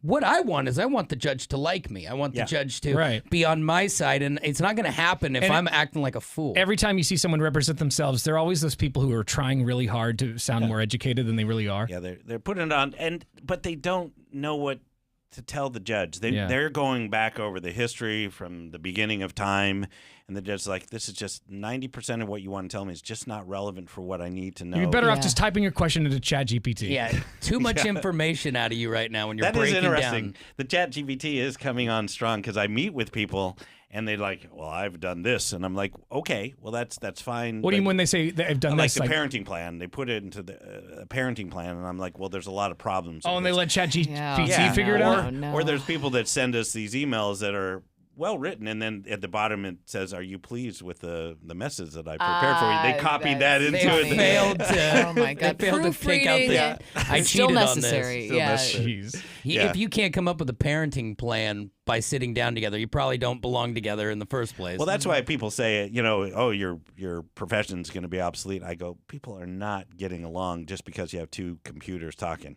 No. They're not getting along. Now, the agreed cases, I think it's going to be great for people who have an agreed situation, need it just to be processed. That's coming on strong. So AI could take care of that? Yeah, there's a lot of attorneys using AI right now, even in family law. Oh, it's everywhere now. It is everywhere. But it's there's things that it's going to help, but in family law or criminal defense work, you're just not going to be. You can have briefs. I was just talking to a criminal defense attorney today, and there's people getting in trouble because they're citing wrong case law and putting in information. But that'll clean itself up, and that'll help you with the brief part and the case law stuff.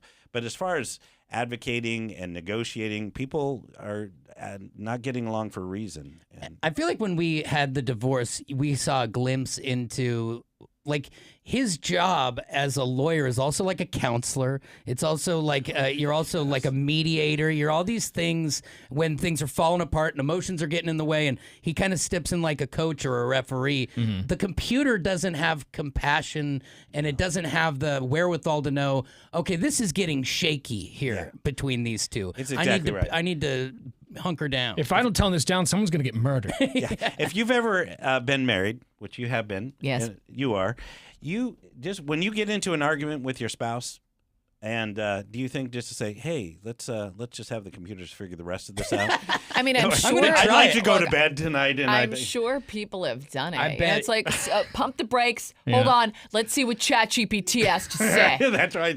That's to solve a dispute. Let's see what ChatGPT says about you leaving the toilet seat up. That's You right. lazy bastard. That's right. I bet it would always side with my wife, and I'd really get sick. Oh of yeah, it. yeah. It's like I'm canceling the subscription. Babe, I think ChatGPT's a little sexist. And the more it learns, like it knows, like Drew, you have a tendency to do the You're like, following. what? Problem. You Don't need say- counseling. Yeah, exactly.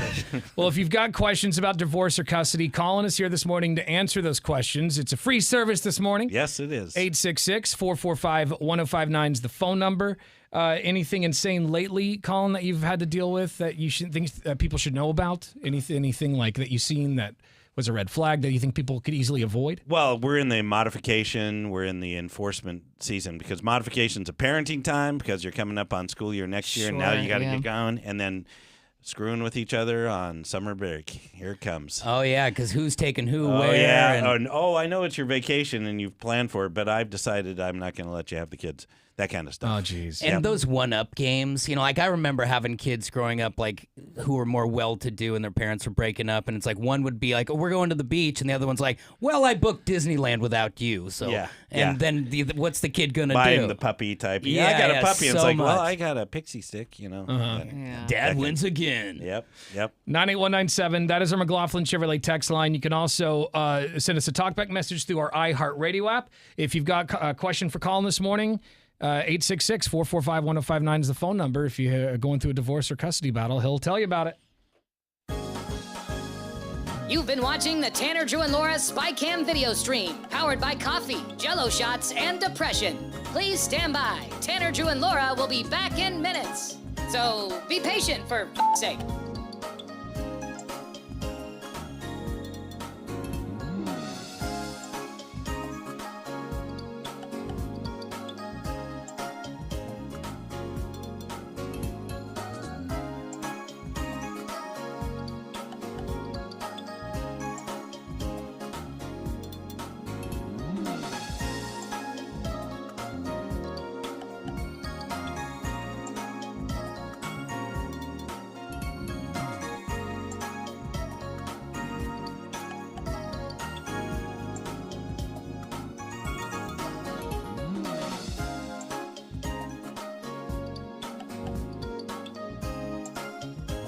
Thank you for continuing to hold. We're currently at a break or playing a song that we can't afford the rights to. But as the kids say, chill, bruh. Tanner, Drew, and Laura will be back in minutes. On God.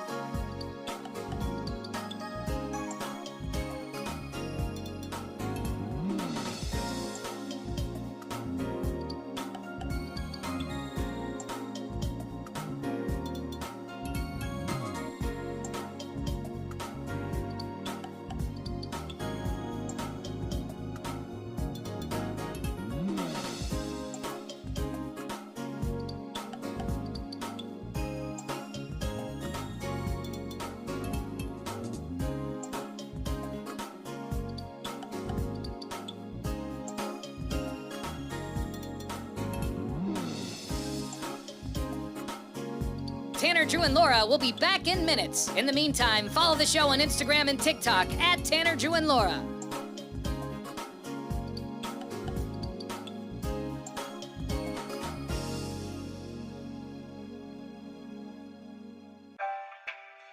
Thank you for checking out the Tanner, Drew, and Laura SpyCam video stream.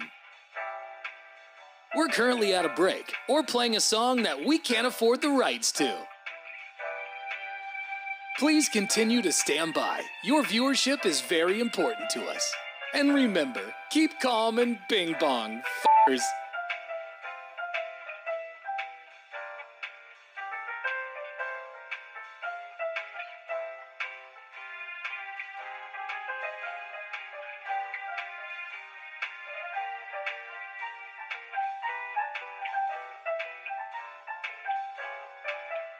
Thank you for continuing to sit there like a big dum-dum. Tanner, Drew, and Laura will be back in minutes.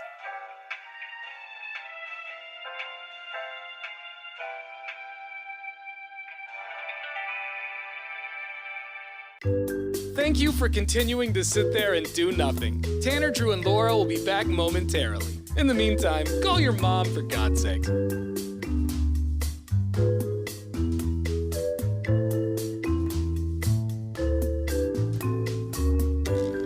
Whoa, isn't this taking forever? Tanner, Drew, and Laura will be back in minutes. Thank you for continuing to hold.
1, 2, 3.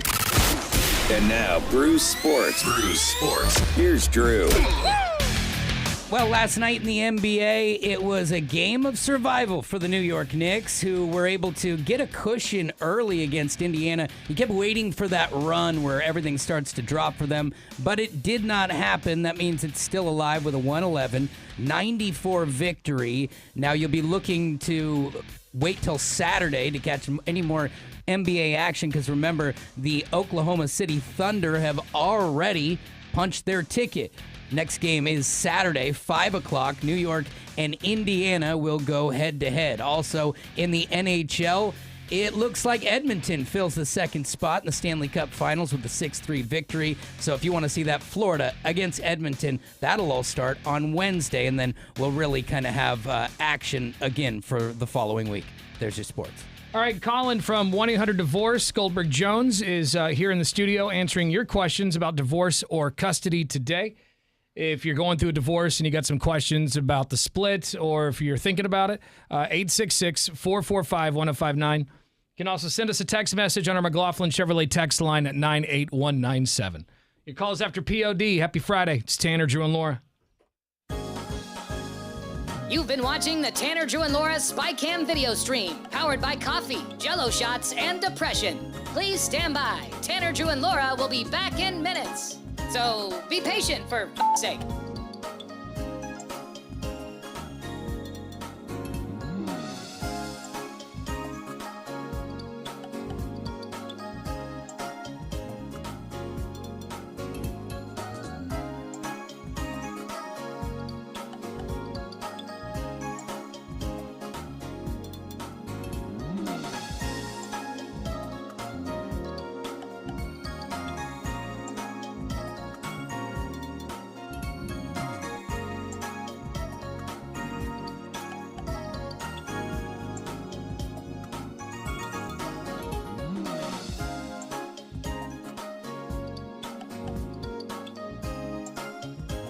Thank you for continuing to hold. We're currently at a break or playing a song that we can't afford the rights to. But as the kids say, chill, bruh. Tanner, Drew, and Laura will be back in minutes. On God.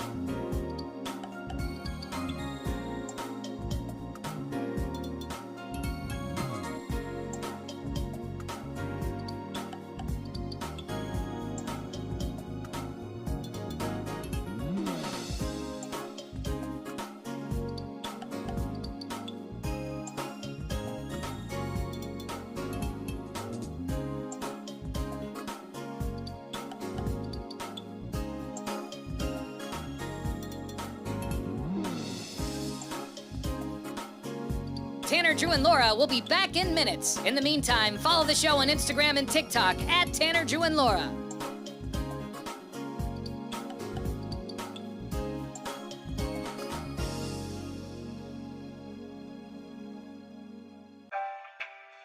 Thank you for checking out the Tanner, Drew, and Laura SpyCam video stream. We're currently at a break or playing a song that we can't afford the rights to. Please continue to stand by. Your viewership is very important to us. And remember, keep calm and bing bong, f***ers.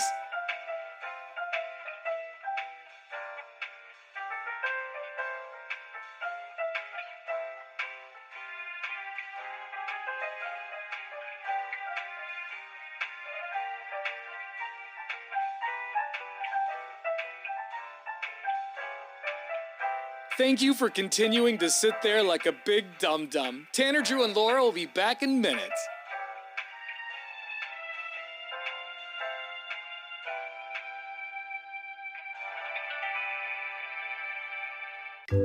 Thank you for continuing to sit there and do nothing. Tanner, Drew, and Laura will be back momentarily. In the meantime, call your mom for God's sakes.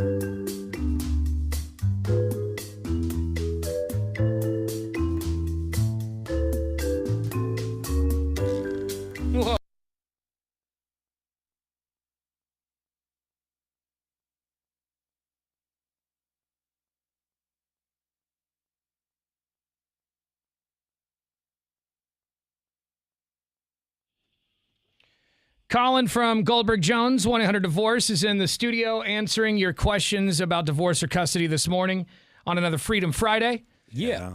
Colin, we got a text message here from 1880. It says, so I have a question. We're not technically married, though, but how do you do a contract when you're buying a house with somebody to protect me? Excuse me, because I'm putting the whole down payment down, and I don't know if there's some kind of contract that I can make before something blows up. If it does blow up, how do I protect myself in that case? Yeah, way to look ahead, because most people don't. This is similar to why you get a prenuptial. It's not that you're want doom and gloom and to get divorced. You're just trying to protect yourself in case it happens, since you're not these people aren't legally married. Yeah, so here you just do a cohabitation agreement. I imagine the person that they're buying a house with, they're going to live with. And therefore, you do a cohabitation agreement that outlines the fact that here's what our investment is, and here's what we're going to get out of this at the end. Here's how you almost have to do it like a business contract, not to get overly technical on it, because if you go into a business to buy a piece of real estate with a partner, well, what if there's improvements that need to be made? You got to put a new roof on the house, for example, or a furnace. Well, what are the capital contributions during that relationship? There's one thing about putting the down payment and making monthly payments, but then things come up. So you want to outline kind of the arrangement that you're going to have, who's going to be responsible for what, buyout clauses. If somebody says, I'm done with you and moves out, how do you determine the value for buyout? What expenses would you include? So it's you got to go into it as a business transaction, but a cohabitation agreement. We're going to live together. We're not going to be a domestic partnership. This is how we're going to handle this asset throughout the relationship. So you can see right away how it gets importantly complicated. Yeah. When you go, I feel like even bringing that up might be a little dicey. Well, I feel like he's kind of she's grinding his gears a little bit. Because if not saying it will, but just like, what if though? But the idea that it's like he's putting down the whole down payment. They're not married and without a plan to get married. Me personally, I know it's going to sound selfish. Why don't I just buy the house if it's all my money? And, if I marry you later, I can just add you into this. Yeah, this is mine. Why don't they just do that? Like, I buy the house and then... I love you guys. What's mine is mine. But I love you guys because you're our future clients that do that, because domestic partnership is a deal. And so we have this situation all the time, every day, because people aren't getting married. Like, I don't want to get married. And then the guy or gal buys a house. They live in it for 7 years, and then he said, well, it's my house. Well, then they come in. It's like, oh, no, you've been a domestic partnership, and therefore you've commingled certain aspects of the equity of that house. So even if they don't fill out any paperwork, they can still prove that it's a domestic partnership? Oh, yeah. If you live together, act like a man and wife, like you have kids together, buy things together, put other things in your name, it's getting much more liberal, the interpretation of what a domestic partnership is. So to your point, I'll just buy it myself. We'll still do a cohabitation agreement to say, this is my house, and the increase in equity. And if you do invest it, then you'll get your investment plus some return on it. But it's still my house and what is created. So Got it. All right. We got Colin from Goldberg Jones in here, 1-800-DIVORCE. If you've got questions, but now he's answering your questions for free this morning at 866-445-1059. Let's go to line 1. It's Tanner, Drew, and Laura. Good morning. You're on with Colin. Yeah, I was not calling about that, but I was calling to see if you guys are going to be at the parade this weekend. Oh, wow. Thank you for taking everything to a screeching halt. So we can talk about the parade. Let's talk about the legal logistics of that parade. Yeah. Beefwater will be at the parade tomorrow. Yeah, you can catch him waving. With clothes? All of it. Oh, hold on. Turn your mic on. Okay. There it is. Yeah, so I'll see you out there. Make sure to say hi. Okay, you'll be out there tomorrow? Yeah. Yeah, I'll be out there. Okay, you guys got your truck going and all that this year, or barbecue? A variation of it. Yeah, they're going to be driving around. Beefwater's going to be driving around in the Muttmobile from Dumb and Dumber. Yep. I swear to God, that's what he's driving in the float tomorrow in the Starlight Parade. That's so right. yeah, you'll see that. Okay, because come out, look for me out I there. haven't heard you guys talk about it, so that's why I was wondering. Well, we're not. Our radio station isn't in this year. It's Z100, which is in our building, and so Beefwater will be driving the Z100 Muttmobile. Mm-hmm. Nice. Okay. All right. Shout out to Mother Love Bone. Okay. All right. Well, thanks a lot. Oh, yeah. Well, thank you for taking everything to a screeching halt. We appreciate that. You're welcome. Are you married, sir?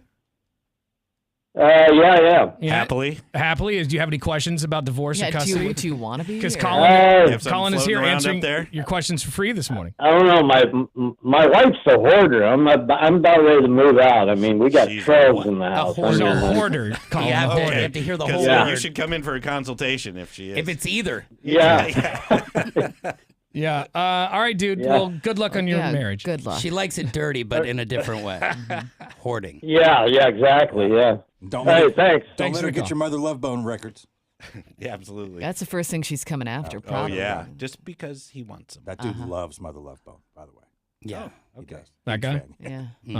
Oh. How do you know Loves that? He stood. because I've talked to he- him at length about Mother Love Bone. Last year when we He's were talked to when- everybody When about we him. last year we were in the parade, we saw him at 3 locations, beginning, middle, and end. So he traveled to Wow, catch up that's to a the good float. fan. Yeah, he warped like Mario. I don't know through the how he streets of did it. downtown. I really don't know how he did it. And also, he introduced himself as the Mother Love Bone guy, so kind of hard to No bigger miss fan. it. Yeah. Nice. All right. Nice. Okay, thank you for that.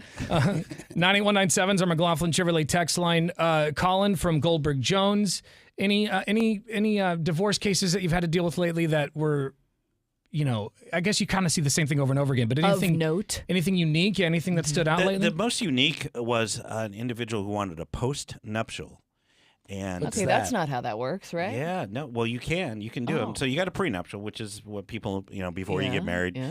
But during the marriage, when things are happening, stuff's going down, and they're like, "Well, I'll stay married, but we need to redefine this relationship," and so that's becoming more popular. So I had to Like a rule sheet. Yeah, well, not rule sheet, but it's like, That's what it okay, feels like. we are going to separate our assets and debts if we get a divorce. Oh, This is how- okay, and we're okay. going to divide them now. But this one had some penalty clauses because there's some indiscretions that occurred. And I'll stay married, but if you mess up again and if you do, Got then I it. get this and this Right. asset. So Could it be that's- something where it's like one party makes a big purchase that the other one doesn't agree with, Oh, yeah. or something like that? It's like, okay, well, if we split up, I'm not responsible for X, Y, and Z. Yeah. Like, is that okay? Oh yeah, you can be pretty liberal with how you put it together. But the thing about postnuptials is they're deemed to be somewhat coercive, and there's no real consideration for it. Because prenuptial, I'm not going to marry you if you don't sign this, and that's Right. a consideration of it.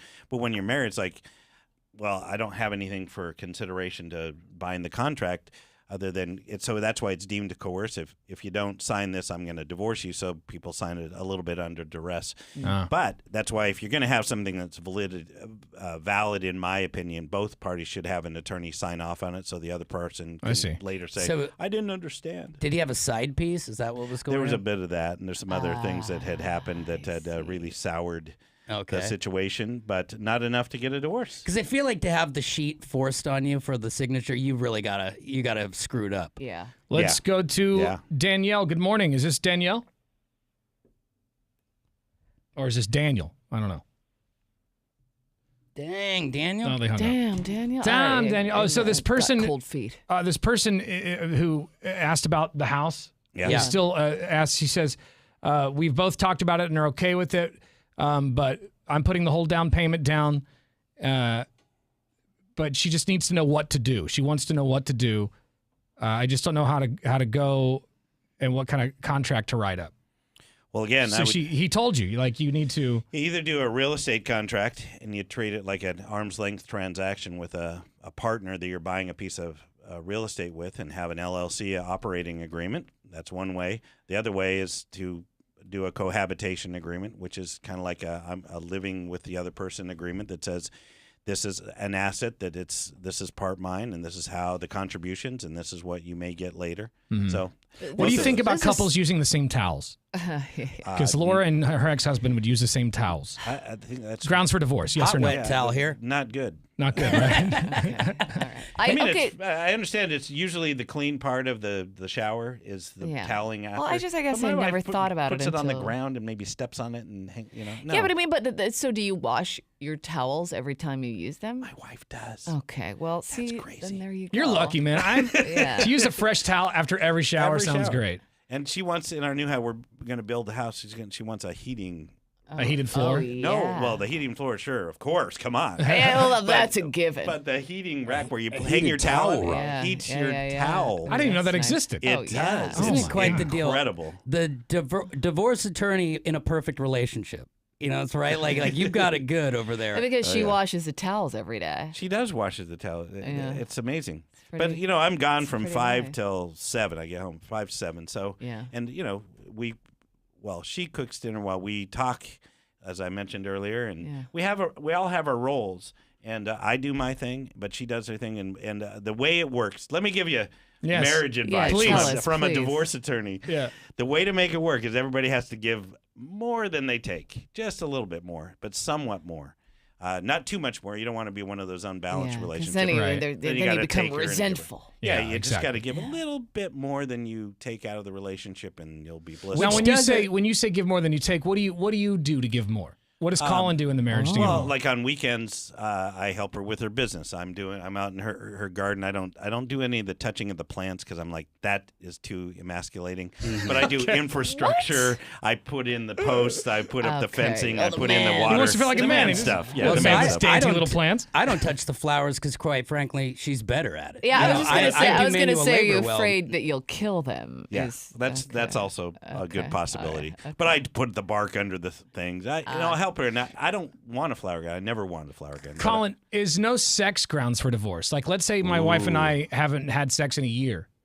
You know, can I say, hey, I think we should maybe separate to get a divorce? I don't think it's grounds for a divorce, but I think it certainly leads to it. And I also feel like anything is grounds for a divorce. Yeah, well, if one that's person is true. unhappy, You're right. It's like if it's important to you and it's not important to them and it's getting under your skin, then like, okay, you got to really consider whether or not you want. Here's the question, though. If your spouse says, hey, and let's say you're not like 90, like my parents are 93. Wow, My dad congratulations. is not having sex. He would like to, but there's You don't know no that. way. You don't know that. Get him some of that. Well, Viagra. he does tell me a lot, but you never know. No, okay. Anyway, Let me tell you something your mom did last night. if it let's say 55 or 60, the spouse said, hey, I appreciate you like sex, but I'm done. I do not want to have sex. If that is just an ultimatum, that's not going to happen. What happens if that spouse says, well, I still want to have sex, but what about going outside the marriage? If you don't want to have it, you know, how does that play into the relationship? We got trouble. That's it's all It trouble. certainly ends there, even if they say, you know, this is It's the important. to me, beginning of it's the not end, at important. least. Yeah, Well, because but- but we're then, gonna I make mean- it work. That means the boat is rocking. There's a hole in the bow. We're taking on water. Well, and as someone who's had that conversation, not quite the same conversation, fair. but Laura's it's boat like, took on a lot of water. Pretty similar. it's kind of similar, but it's not like I refuse to have sex with you. I gotta go get it from somewhere else. You know what I mean? Yeah, yeah. But I do think that, I mean, then you almost have to.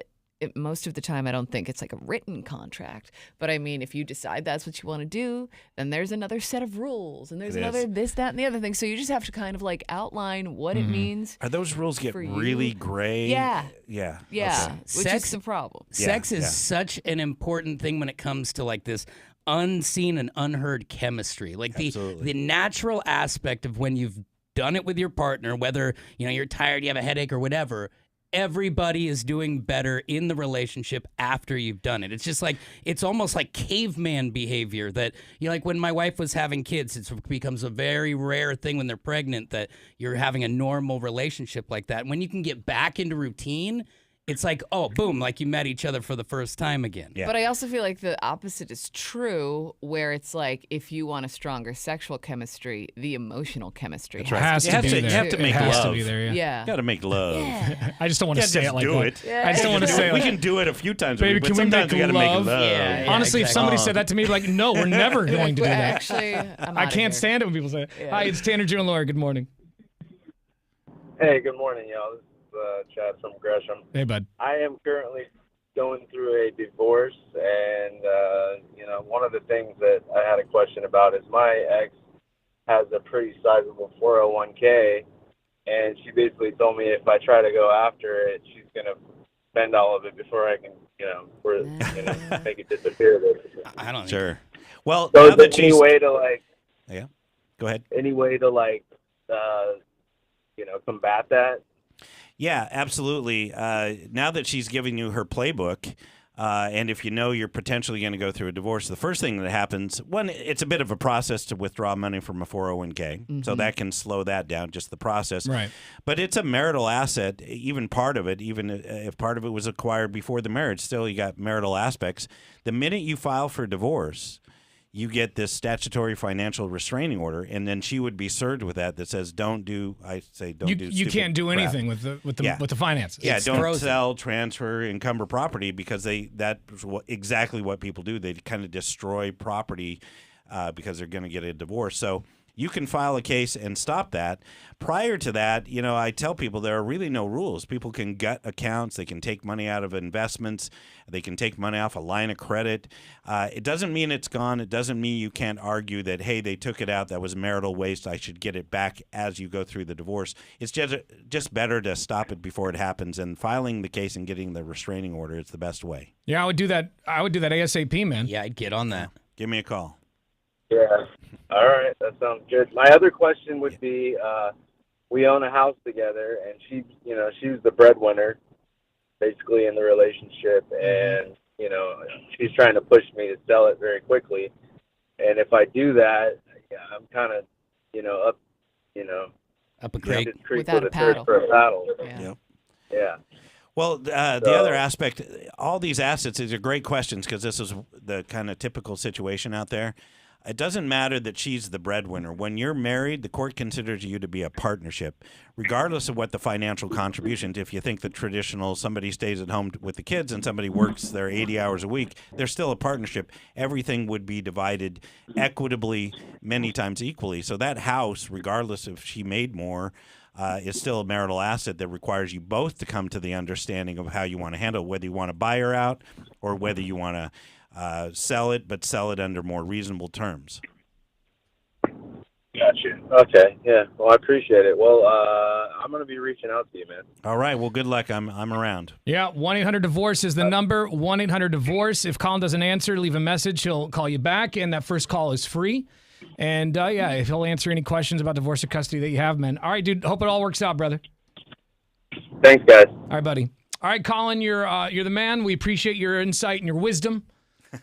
and just your partnership, your friendship. And you man. also smell nice. You smell nice. Came right from the club. I can barely smell Laura's mildewy jeans over here. Leave me alone. Leave my jeans out of this. Okay. Yeah. Can you smell Laura today? I can't. Okay, because she said she's got like mildewy jeans, but I don't smell it either. I don't know. It's faint, but it's. I smell Casey. He smells Yeah. like barbecue. He always does.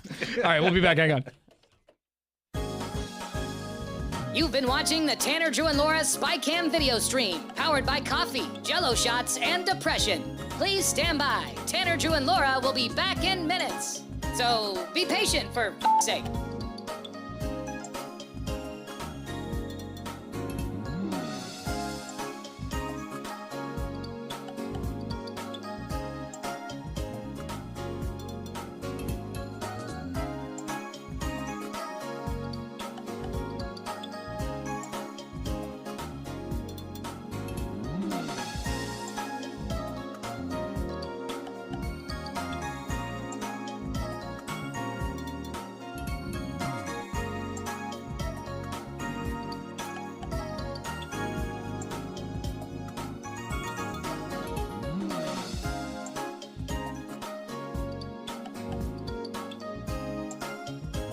Thank you for continuing to hold. We're currently at a break or playing a song that we can't afford the rights to. But as the kids say, chill, bruh. Tanner, Drew, and Laura will be back in minutes. On God.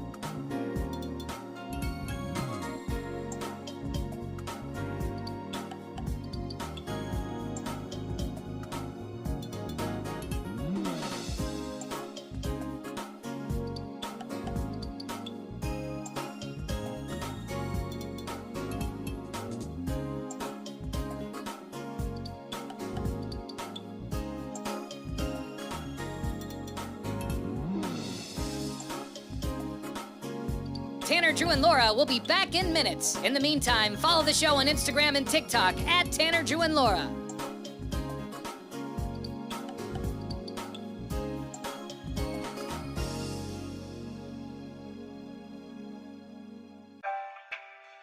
Thank you for checking out the Tanner, Drew, and Laura SpyCam video stream. We're currently at a break or playing a song that we can't afford the rights to.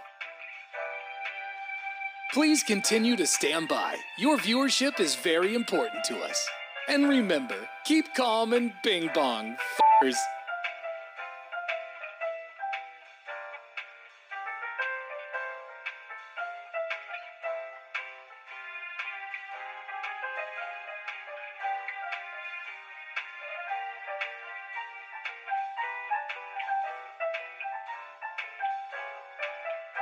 Thank you for continuing to sit there like a big dum-dum. Tanner, Drew, and Laura will be back in minutes.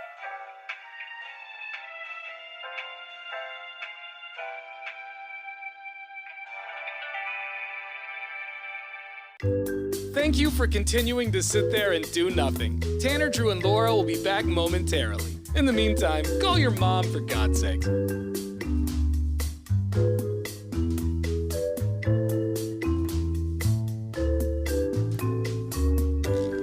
Whoa, isn't this taking forever? Tanner, Drew, and Laura will be back in minutes. Thank you for continuing to hold.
Portland's Rock Station, 105.9 The Brew. It's Tanner, Drew, and Laura. Coming up in a few minutes, I got a list here of 6 hobbies that people see as instant red flags. Ruh-roh. We'll see if you do any of these. We'll see. As soon as I saw this headline, I go, geez, how many of my hobbies are on this list? Yeah, these lists never fare well. You're like, oh, God, here we go.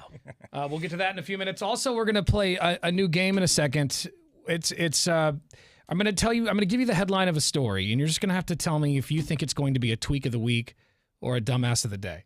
Okay. Oh, so like basically, were there drugs involved? Yeah. Okay. I'll give you the headline, and you just have to guess if drugs were involved. Perfect. I like it. But we need to come up with a fancy name for that game. But we'll workshop that. And God, drugs. We'll do that in a few minutes. Beefwater, how are you this morning? You look a little. I'm doing okay. How are you? Doesn't Beefwater seem like he's been a little sour when he comes in the studio lately? I think he's just nervous because he's afraid of what we're going to bring up. Well, he just, I almost filed a missing persons this morning. He didn't even come by here till Well, hours into You the had a show. full morning. What's the problem? You had a full morning. There was a revolving door of people coming in there. You don't need me in here when you got a busy I do morning like it when that. you're in here, though. We also need your help. It gets so crowded. Yeah. We like it hot in here, though. It's super hot. There's And your people breath running around. It's my favorite. Well, I appreciate it. Yeah, and even Colin said that he liked the smell of your Well, listen, your Colin's barbecue. Colin's my musk. homeboy. Yeah, he likes a good mesquite hug with you. Yeah, is that the case though? Are you worried that like we're gonna bring up your toes again? That's why we don't come in here. That's inevitable. We know that's going to happen. So, no, I'm doing fine. I don't know what I apologize for putting off a sour attitude. Well, you have. Like it's Friday. It doesn't feel like a Friday. The last 2 weeks, I just felt like you've been a little sour. Well, No, maybe that's you just should my take pants. some time this weekend. That's unwashed jeans. Take some time this weekend and reflect on that. Me or you? Have you picked up those old timey backwards pajamas yet? Yeah, I ordered them yesterday. Okay, cool. Can you So I send a got picture when those come through? Absolutely. Did you order that along with the serum, I the toe did. serum? I did. All Okay. they had. All right. Said, Got the they- rest. All the They serum, said the yeah. quantity, and I checked the box. It said warehouse. Okay. You need a lot. You're to the serum as Diddy is to lube. Oh my god. All right. Well, coming up in a few minutes, we're also going to check your talkback messages. So if you got something to say to the show, download our iHeartRadio app. And once you have the brew streaming, press the microphone button to record something. It's Tanner, Drew, and Laura. We're commercial free. You've been watching the Tanner, Drew, and Laura SpyCam video stream, powered by coffee, Jell-O shots, and depression. Please stand by. Tanner, Drew, and Laura will be back in minutes. So be patient, for f***'s sake.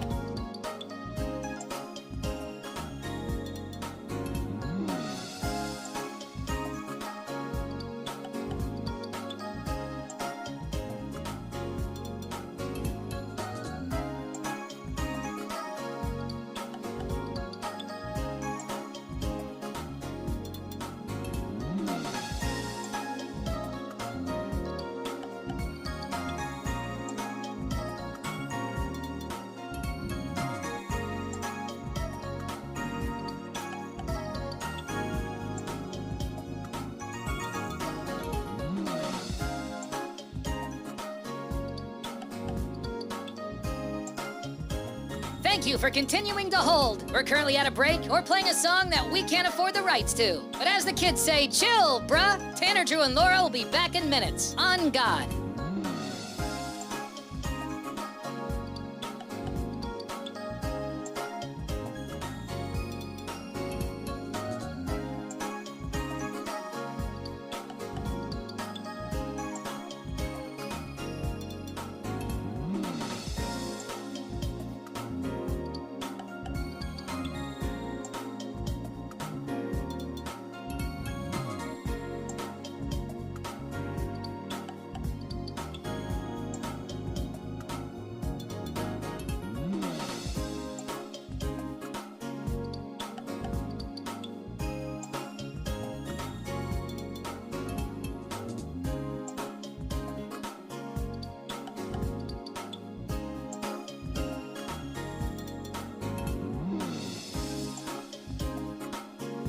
Tanner, Drew, and Laura will be back in minutes. In the meantime, follow the show on Instagram and TikTok at Tanner, Drew, and Laura.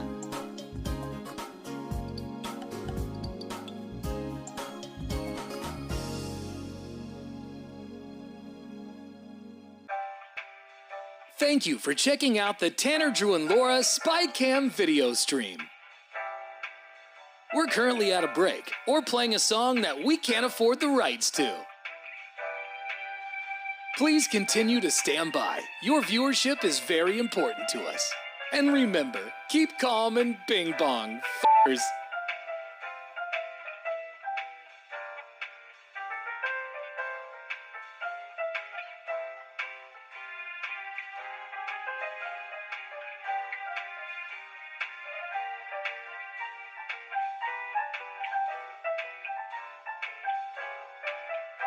Thank you for continuing to sit there like a big dum-dum. Tanner, Drew, and Laura will be back in minutes.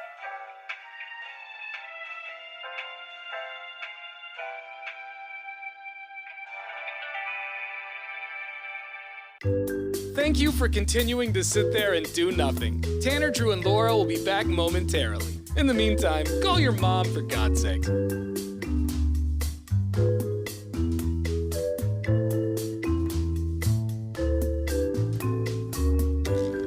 Whoa, isn't this taking forever? Tanner, Drew, and Laura will be back in minutes. Thank you for continuing to hold.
All right, I got a story here, and I'm just going to give you the headline, and we're going to go around the room and guess if it's a tweak of the week or just a dumbass of the day.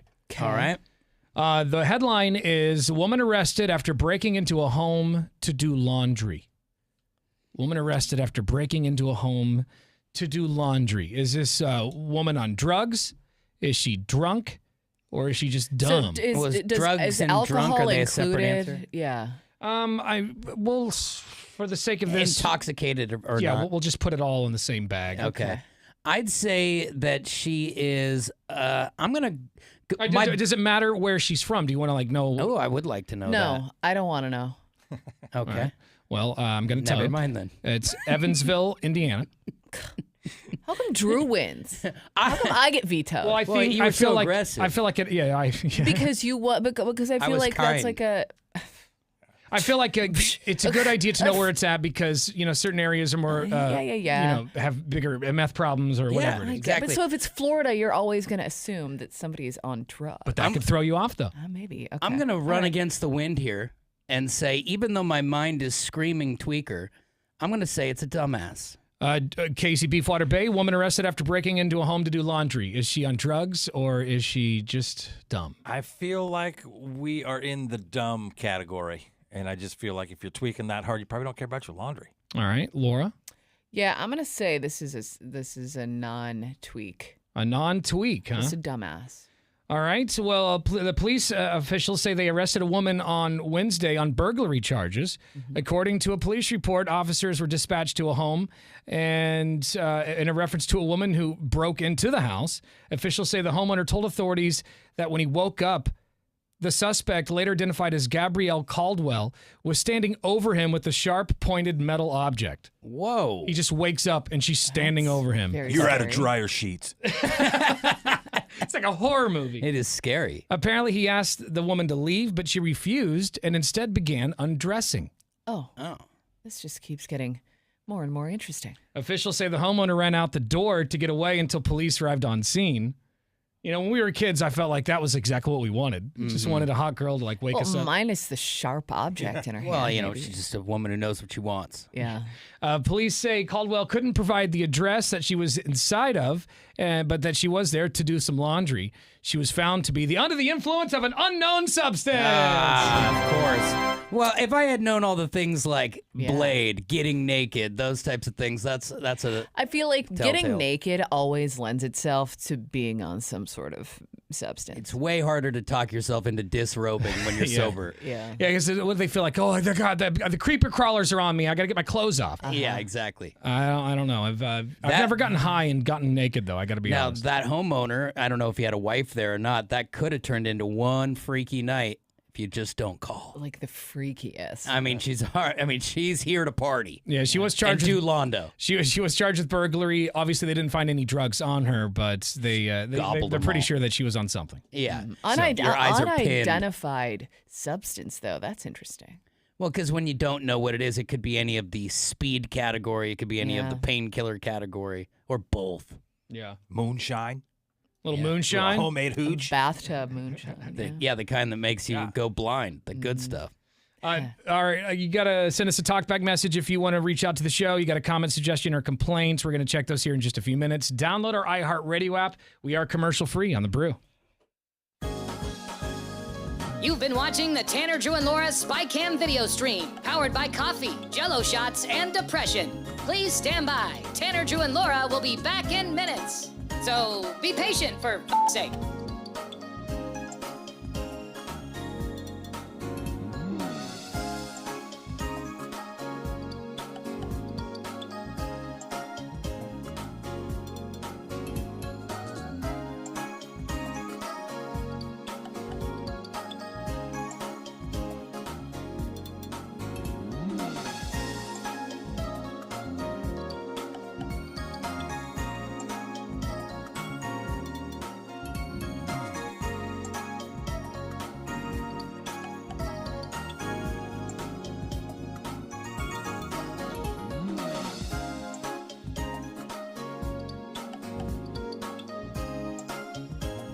Thank you for continuing to hold. We're currently at a break or playing a song that we can't afford the rights to. But as the kids say, chill, bruh. Tanner, Drew, and Laura will be back in minutes. On God.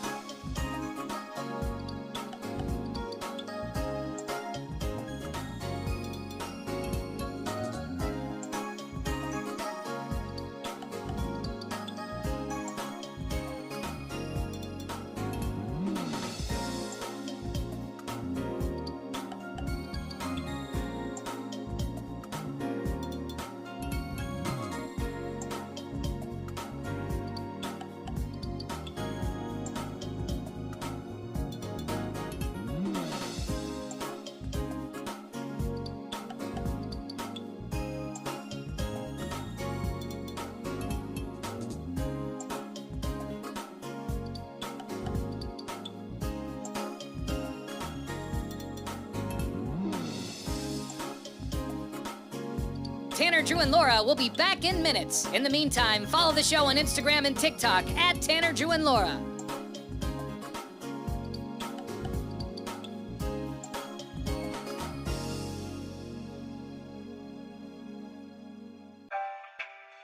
Thank you for checking out the Tanner, Drew, and Laura SpyCam video stream.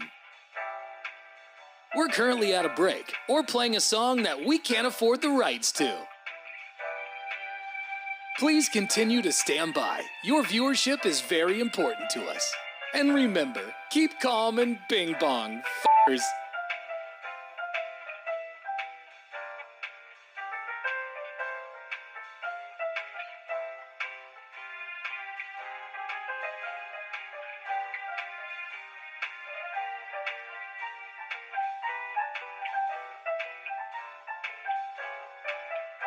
Thank you for continuing to sit there like a big dum-dum. Tanner, Drew, and Laura will be back in minutes.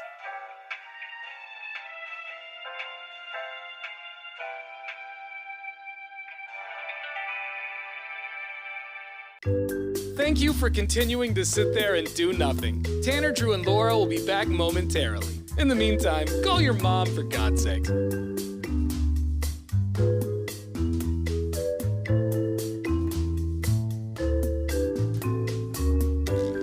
Whoa, isn't this taking forever? Tanner, Drew, and Laura will be back in minutes. Thank you for continuing to hold.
Portland's Rock Station, 105.9 The Brew. It's Tanner, Drew, and Laura.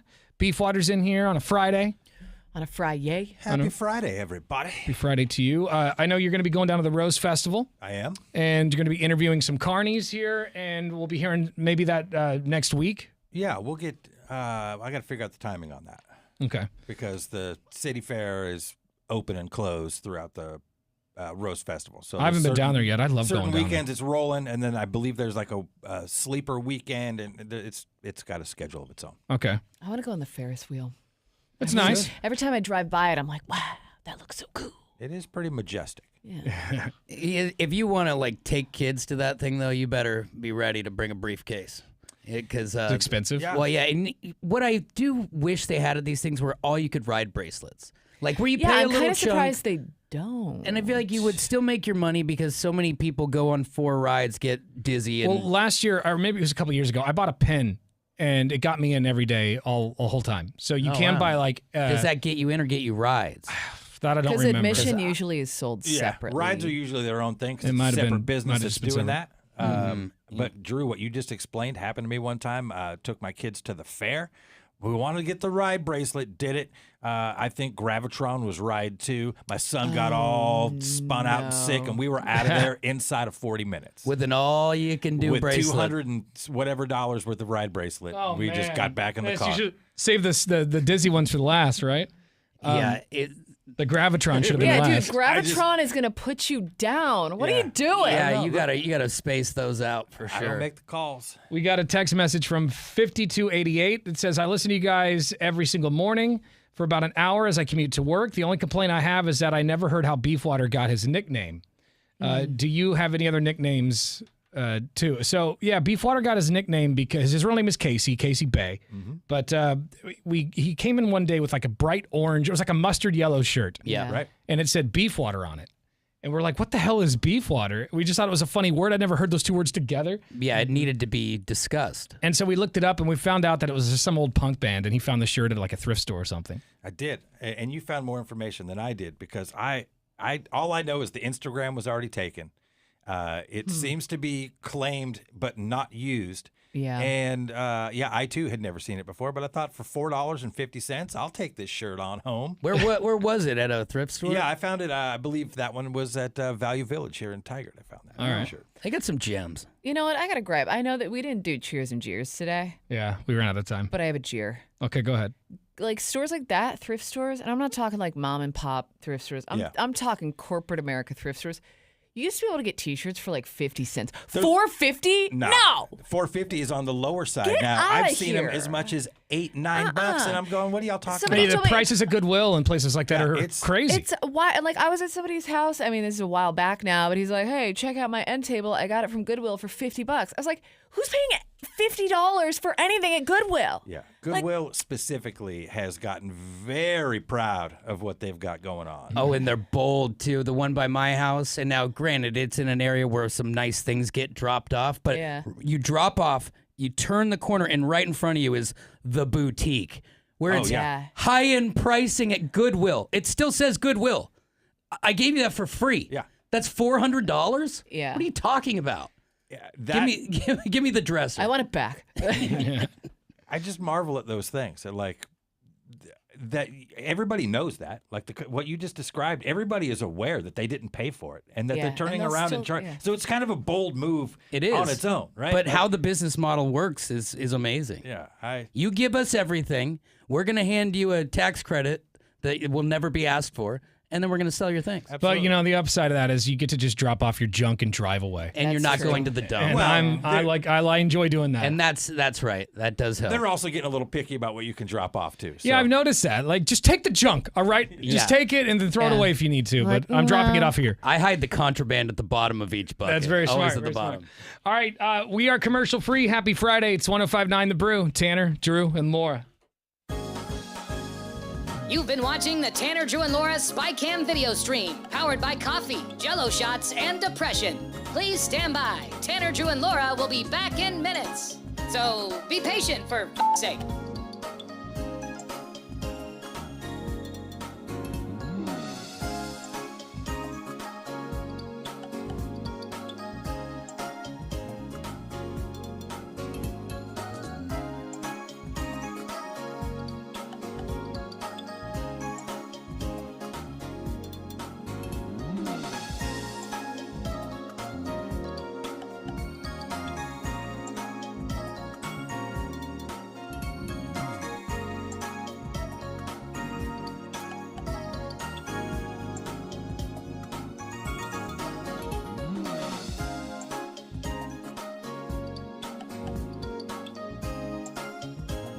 Thank you for continuing to hold. We're currently at a break or playing a song that we can't afford the rights to. But as the kids say, chill, bruh. Tanner, Drew, and Laura will be back in minutes. On God.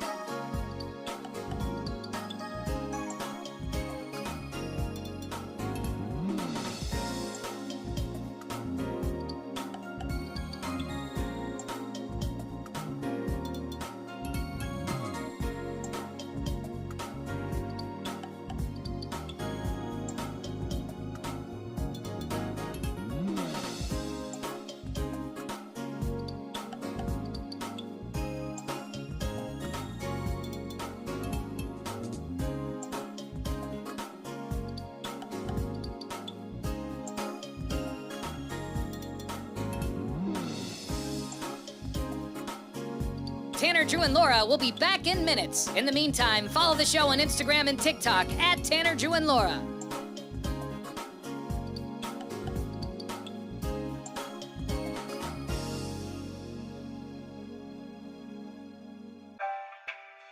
Thank you for checking out the Tanner, Drew, and Laura SpyCam video stream. We're currently at a break or playing a song that we can't afford the rights to. Please continue to stand by. Your viewership is very important to us. And remember, keep calm and bing bong, f***ers.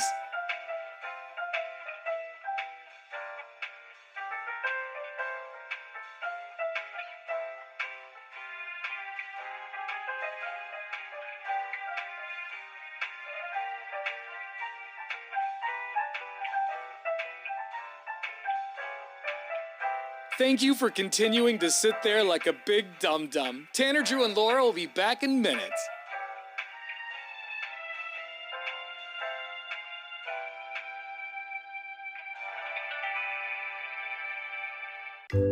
Thank you for continuing to sit there and do nothing. Tanner, Drew, and Laura will be back momentarily. In the meantime, call your mom for God's sake.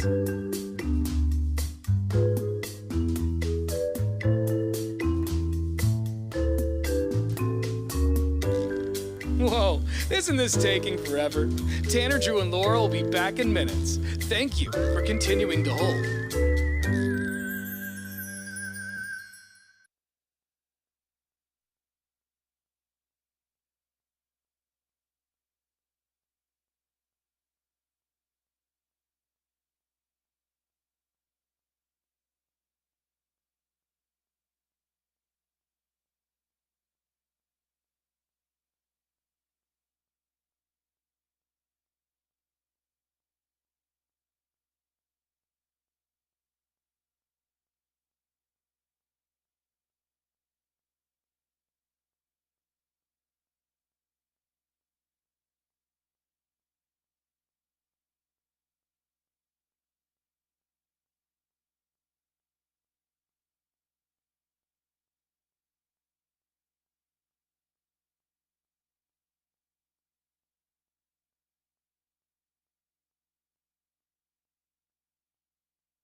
Happy Friday.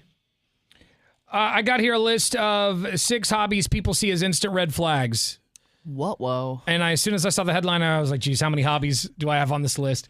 I'm happy to say I've got none on this list this time. None? None. Wow. Okay. I did That's have, good. I think there was like a list last time. I think it was. So it was like video games. Yeah, it was like and- collecting toys and stuff. Yeah. Oh, yeah. Yeah, the other list was very mean. Yeah, I was just like, everything I like to do is on the list. But today, I figured none. vids would be on this list, but it's not. Yeah, these are 6 hobbies people see as instant red flags. And really, that's not, when you like, oh, I play video games, that's not like, oh. Yeah, I think it comes down to how It's not much like you that. play. Yeah. Yeah. So, like, what's an instant red flag for you, Drew? Like, if you meet somebody and you hear him say something and that it just stands out. Are you talking about in a relationship? Yeah, like if Isn't you're that- dating yeah. somebody and they're like, hey, I do this on the weekends or whatever. I think if anything with like excessive going out, I think at my age, Excessive partying, that would be Clubbing. and I don't mind if you party, but I'd rather do the majority of that at home base or the surrounding area rather than, clubs and lights and taxis. It's all very exhausting Yeah. to me. That's a bit of a red flag. Laura, what's an immediate red flag for you? I can't imagine that this is So not beggars can't be choosers, Tanner. Well, I mean, and this is not a red flag, but like if somebody was really passionate about fishing, I don't know. All right. And which is not a problem. I mean, that's So fine. I don't know. fishing's a I red don't know. It's not a red flag. It's just like something that for me, I would be like, Like oh, if you I see a don't guy really on a wanna- dating site holding a fish. Yeah, I'm like, nah, if you're that into fishing, like we're probably not going to mesh. Or hunting, maybe. Beef. I don't Yeah, know. I'm not far from Laura. First thing that popped into my brain was bird watchers. Oh, that's so many people now, though. That's It's like so a millennial's just- favorite hobby. I just like to hang out, boring. spend a Saturday, and just It stare sounds like at the stuff. nerdiest, lamest thing ever. And there's one person in here I could see doing that. Laura. Why is Yes. everybody looking at me? Yeah, for Because sure. you love birds and you love hiking and, I and you love boredom. crows. But you But I don't, mean, wouldn't love a birds are- bluebird or Birds are pretty. a robin. Hey, everybody, look over there. That's a speckled jay. The speckled jay hasn't been in this region since 2002. Document it in your journal. 6 hobbies people see as instant red flags. I'm going to start from the bottom and go up. Number 6 is having no hobbies. That's a red flag. And I would agree. Like if you're hanging out with somebody and they've got no interest outside of whatever they just do every day. Where's your passion? Yeah, like you got to have, I have multiple hobbies that I would love to turn into careers someday. But, like how can you not have any hobbies? I also, but on the opposite side of that coin, I hate it when people are like, "What are you passionate about?" I don't know. I don't have Yeah. really. I have things that I enjoy to do, but I can honestly say there's nothing in my life that I'm like really like. Yes, like I want to spend all my time doing this. You know? Right. Yeah, it can be a little bit of a lot of things. Yeah. Have I ever told you about my antique stopwatch collection? I know. Tell me more. Number 5 on the list of hobbies that people see as instant red flags is cult-like exercise groups. It can be pretty annoying. It's like, well, every day we go do this and go do that. And, I know a lot of people who are turned off by the idea of the CrossFit. Yeah, the CrossFit, sure. Cult Fit, Okay. Soul Cycle, Core Power Yoga, stuff like that. Mm-hmm. And for some people, it's great. But imagine, your spouse every day is like, well, I got to go to bed at 6:30 p.m. because I got to be down there throwing tires. Yeah, and then I have to weighing my food. Yeah, and it Oh my God. Yeah. And there's a happy medium with taking care of yourself to where you can't be so obsessive. You'll annoy everyone. Yeah, I've never had a day where I got up and thought that I needed to go beat a tire to death with a sledgehammer. Yeah. Just went like, But think about your I pecs. appreciate everybody that does it. Like, I wish I had that sort of. But it is willpower. a culty type feel. Yeah. Like, you're not coming today, bro? I did some you not CrossFit coming? with this guy for a Pull little up bit. your socks. And he was kind of like a drill instructor. He would always, I remember him telling me this, screaming this in my ear, embrace the suck, bro. Because I would be like in pain from whatever I was doing. Embrace the suck. It's just not for me. But you did get in some pretty good shape. That was right before my I mean, wedding, that's and it was true. impressive. Yeah. Number 4 is gambling. Gambling is a okay. habit that people see as an instant red Is flag. gambling a hobby? So that's a Yeah. good question because when I was reading this in our email this morning and I was sitting around the house, I was thinking that a flag would be, and I love to gamble, but video poker would be the problem. Yeah, like some people, we had a friend, Kevin used to be on the show, Cato or whatever. He would drop like $200-$300 in video poker in about half an hour. And it was clearly an addiction. Well, yeah, and it I feel becomes like their hobby where, when Amy ran a bar, every day, same people coming through the kitty. Pop, pop, pop. Playing, you do it like sports betting and stuff like that. That's one thing when you have money there that is solely for that purpose. Like Funny that's money. one thing. Yeah, but like you said, sitting at the bar blowing all your cash on a video poker machine, that's something else. Yeah, when you're trying to scrounge money for cigarettes. Yeah. And if I were to tell Amy one time that we can't pay the bills because I bet on the Knicks, It's done. then I'm done. Yeah, right. Then I'm done. Then I can never bet on the Knicks again. I got to be better. Yeah, number 4 is gambling. Number 3 on the list of hobbies people see as instant red flags, pranking. Just instant, just your dude. constant pranks on people. Internet trolls. No, like, and that I don't know if I'd really consider that a hobby. I guess for some people it is, but like people who like I dated a guy once who would like brag about like, oh yeah, I saw this person's post and then I like trolled him so hard and I have this many likes, and I'm like, you're just one of those insufferable internet people. You just admitted that you suck. Yeah, you don't know what hilarious is until you've farted into a PVC into a stranger at an aisle at Lowe's. Yeah, exactly. Now we're living. If your shtick is let's see how many people we upset today, that's not a good look. I can't stand those prank videos. Back in the day, some like when it was Tom Green and Jackass and stuff, that was funny. But now it's just some kids just going up and just being an a-hole to somebody at a food court or whatever. It's like it's on video, so you can't do anything about it. I watch them in the hopes that they get knocked out. It never happens, but sometimes that one kid got shot. Yeah, you got to be careful. You're mixing fake world with real world behavior. Yeah, put that on your stupid Instagram. I probably tried. Number 2 on the list for hobbies people find see as instant red flags, social media. Lots of social media. I feel like that could be go hand in hand with the third one, because if you're pranking, you're probably filming that and putting it on the internet. Right. And being obsessed with your phone in general is annoying. Like if you're with a partner and they just never look up and you feel like you're invisible. Yeah, that is not cool. People spend the average of 7 hours and 3 minutes per day on screens, which is crazy. It's like how do you step have away from that many? social media? Yeah, and I will say, as a woman, I don't know how it is because you don't run into as many like male social media influencers, but it's like women who do that for a job or who are trying to do that for a job, they're not taken seriously. So like I get it. Like unless you already have a following and you've already monetized that. Like, I think a lot of people see that as a red flag for sure. Number 1 on the list, the hobby that people see as an instant red flag. Listen, I said that I didn't have anything on this list. One just creep up. Maybe I do, but I don't look at this as a hobby. I just look at this as something I enjoy. Okay. Consuming true crime content is at number 1 on the list. So I'm hearing this a lot more often. Really? Yeah, Why? I'm hearing a lot more conversation about people who consume too much of this stuff. I mean, well, if you're I really like it, but doesn't obsessed mean with I it- want to murder anybody. Yeah. or be murdered. And also, I got fatigued. I kind of go in and out of it. Like I'll enjoy it for a week or two, and then I got to watch some funny stuff or binge another show. So it's not like all the time I'm watching murder yeah, stuff. I feel like if that's all you're doing, then maybe it's a problem. I feel like at the dawn of the murder cast too, the graph kind of goes up. Everyone's into it. We're going through every crazy murder there ever was, and now we've heard most of those, and so now the content level is down. So for me, I'm kind of desensitized to it. The people who have the ones where they have to tell you about a new murder every week are now talking about their hair and their favorite cereal because they're out of murders. I get it. And I don't think it makes me a serial killer because I've heard them all, but I am fatigued. But there are, like, I had a girlfriend that all she watched was true crime content. She didn't watch anything else. And, maybe she's that can get a little killer. boring for the partner. And without it, I would still not know how to hide a hitchhiker. Yeah, he's got it down now. I mean, I figured out the perfect Like plan. if you murdered somebody, do you think you could get away with it, Beef? If I was a truck driver, I feel like they have the best options. They're on you the don't know move where all the they time. are. but because I feel like They're everyone, drifters. but I feel like people expect truck drivers. Yeah, well, and you have to log a your couple have come hours. through, but the truck drivers that they've caught that were serial killers did it for a very extended period of time. Yeah, but I mean that was probably before internet days. No, and like social media. But think about when you're at a truck stop, the drifters that come and go, they don't 100%. have their mom doesn't check in on them. Yeah, true. Whereas in you've got a system, people who look for you. And that's exactly what I'm looking for. We got some text messages coming in on our McLaughlin Chevrolet text line. People sharing things that are instant red flags for them. This from text from 3826 says fantasy sports leagues or just someone whose whole life revolves around sports. It's an instant red flag for them.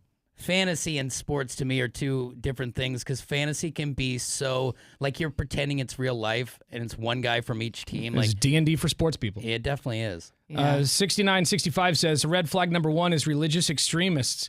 Also, EDM electronic music lovers or adults who ride BMX. I agree with those last two, actually. The Adults who ride thing is BMX, very like funny. that guy's got some drugs on him and he just stole something. And Like a catalytic he's converter. got priors. No less than 3 warrants. At least. But also people like people who love EDM, they're kind of annoying. Like, it depends. I've been kind of in like the house music lane lately, but not like wearing fuzzy boots, put a pacifier in my mouth, and go to a festival type of thing. You know, Right. like I like more like the mellow ambient stuff. Like the stoner kind of stuff. Yeah, not so much like the Skrillex. Yeah. Well, you just described how I do my mopping at my house. Oh, yeah? I put a pacifier in my mouth and I get all zooted out. As you should. You Oh, know, house music. How do you get zooted out? Whatever you've got to Oh, do to make it a more dude, enjoyable you swallow experience. 6 mystery pills. You fill Drink up a some bucket, spoiled milk. Yeah, And fill you go up a zooting bucket with around some the room. Lysol. Yeah. All right. Little Lysol. That's not recommended. Instant red flag for me. Do you think Insane Clown Posse is a good band? Do I? No, I'm just saying that's a red flag for me. He's like, well. Oh, yeah. If you're like, dude, I'm such a juggalo, check, please. Red flag But for like, sure. what about magnets and like, how do those work? You know what I mean? Freaking magnets. How do those work? Yeah, that's a valid question. All right. And Well- Fago, have you ever had red pop? I've never had Fago, but I did see one the other day on the side of the road next to a guy who was asking for change. I'm like, dude, where'd he snag a Fago? He's like, hey brother, to I prep for don't, this? I don't have any change, but where'd you get that? That wasn't Fago in there. That was P, though. I'm pretty sure it was you. Yeah, it's not far off on the color. All right, we'll find out what's trending next. Hang on. You've been watching the Tanner, Drew, and Laura SpyCam video stream, powered by coffee, Jello shots, and depression. Please stand by. Tanner, Drew, and Laura will be back in minutes. So be patient, for f***'s sake.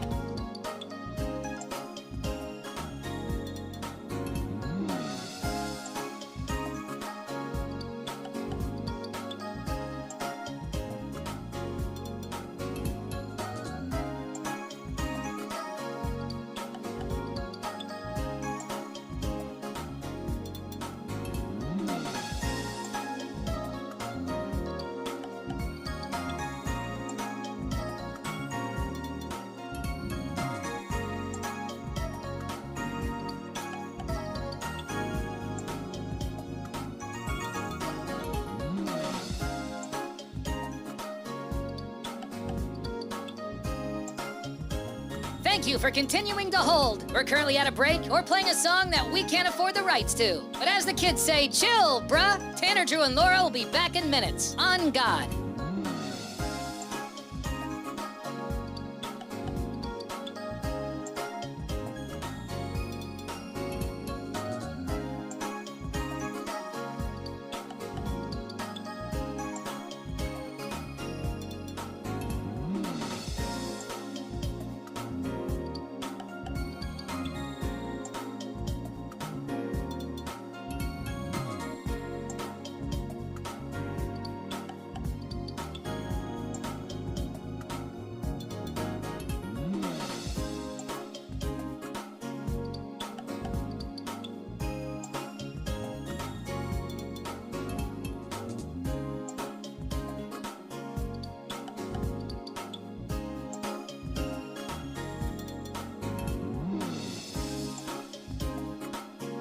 Tanner, Drew, and Laura will be back in minutes. In the meantime, follow the show on Instagram and TikTok at Tanner, Drew, and Laura.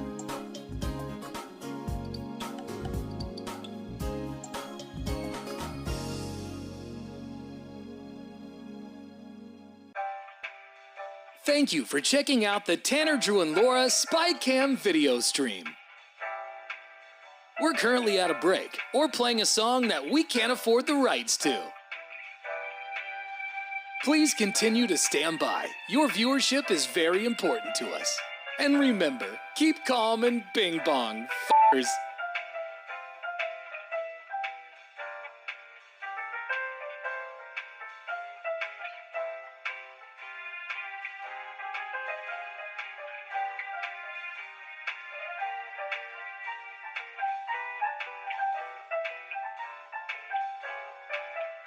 Thank you for continuing to sit there like a big dum-dum. Tanner, Drew, and Laura will be back in minutes.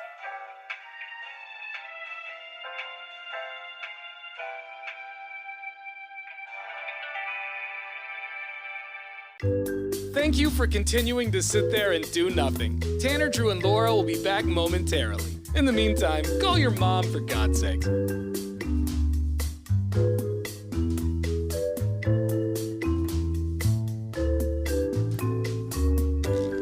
Whoa, isn't this taking forever?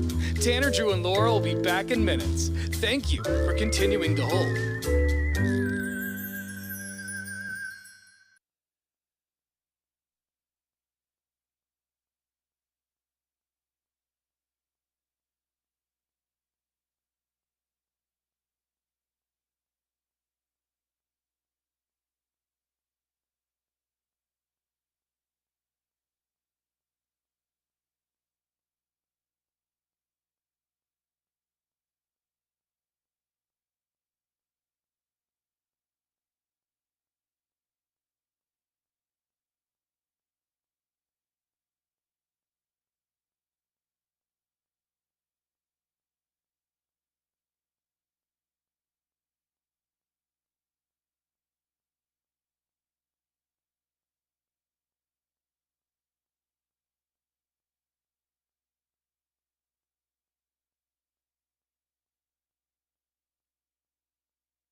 1059 The Brew, Portland's rock station. Tanner, Drew, and Laura. All right, there are some new movies in theaters this weekend. Karate Kid Legends hits theaters today. I don't know what I feel about that. I mean, the Karate Kid TV show was good, but it's more like, to me, it's like a comedy side piece. Like, we're going to get serious again? Let's see what Rotten Tomatoes has to say about it. 92 reviews for Karate Kid Legends, and it's got, a 53%. Yeah, it hasn't been talked about very highly, unfortunately. I miss Mr. Miyagi. Jackie Chan's in it as Mr. Miyagi. Yeah, but he's not my Miyagi. And he will never be. I like my Miyagi extremely drunk and hands-on. Yeah, I was going to say, I think in real life, that guy liked to throw him back from what I read. In the movie, he gets so hammered, and then he's allowed to rub the leg of a teenager. Furthermore, if my sensei doesn't have me remodel his entire house for the sake of me learning how karate, slave labor while extremely intoxicated. Let's not just gloss over that Daniel said karate from Jersey in the first one, and then on the plane over there going to Okinawa, it's karate. Karate. He learned a lot. You got to say it right. There's also a new Benicio del Toro movie in theaters today. Bryan Cranston's in it. Tom Hanks is in it. It's got a huge cast. What's it called? I actually wanted to see this. It's called The P. It starts with a P. P-H-O-E-N-I-C-I-A-N. How do you say that? Phoenician? The Phoenician. Ooh. The Phoenician Scheme. Sounds like a nice casino. Yes. That's Wes Anderson. Yeah, and it's one of those things where I saw I was at the movies a couple of weeks ago and I saw the preview in first frame. I was like, this is a Wes Anderson film. So you're gonna get what you usually get from Wes Anderson. Well, that brings us to our last segment of the day, which is called What We're Watching. I thought it was called Beefwater's Trending Toes, but I guess that was just yesterday. That was yesterday. We've had plenty of time. I think it's safe to say that what we're watching is the same for at least three of us. Yeah, I just got on board with Righteous Gemstones. I am on I think I just finished the fifth or sixth episode last night. Mm-hmm. But oh my God, it is the best show on TV. Tanner is talking about this like we haven't been telling him to watch it for weeks. He's like, guys, did you know this is the best show ever? Yeah. You're like, yeah. Well, and I'm the one who started. I watched the first episode before you guys and said there's so many great quotes, and then you guys just surpassed me and watched a whole bunch of them. That's not true. I watched the first episode 2 years ago. Yeah, but it's I've watched it. Come on now. Well, I didn't hear you guys say anything about it. Right. But recently I started watching it, and it is so good. And it's I thought the studio was good with Seth Rogen, but this blows the studio out of the water. Mm-hmm. Yeah, it's so good. And now I the show just ended, and now I can just power through it. I just feel like it's in a league of its own. It is. It's the only show I've watched for probably 2 weeks. I don't even have. There's a thing I could name for you outside. There's not even anything I'm thinking about. There's a lot of great shows I want to get to, but this is number one. What I love about the Gemstones is just when you think they won't go there, they go there. You know what I mean? They really... And I appreciate shows that take chances, that really just go, normally we wouldn't do this in a TV show, but we're going to do it. That's what Breaking Bad did. They took chances. They did things that were really edgy and had never been done before. But it's just the stuff that falls out of these people's mouths. Is the writing wild. is incredible on Righteous Gemstones. I just finished an episode where it's funny, the things that fall out of people in general is incredible. The episode I watched last night was finally I heard the song, Misbehaving. Mama said no, but I did it anyway. Misbehaving. And it's been in my head all morning. Yeah, it'll linger there for a while. So that's the show I'm watching. I know a lot of people have already seen Righteous Gemstones, but I'm on the train and I'm loving it. That's pretty much all three of us are watching. Beefwater, what are you watching right now? I just wrapped up the part 2 of Pee Wee Herman as himself. I saw the first episode. Yeah. It's How many pretty are good. there? How many it's 2, but they're 90 minutes each. Oh, wow. So I didn't watch the whole thing. But yeah, Paul Rubens is super charming.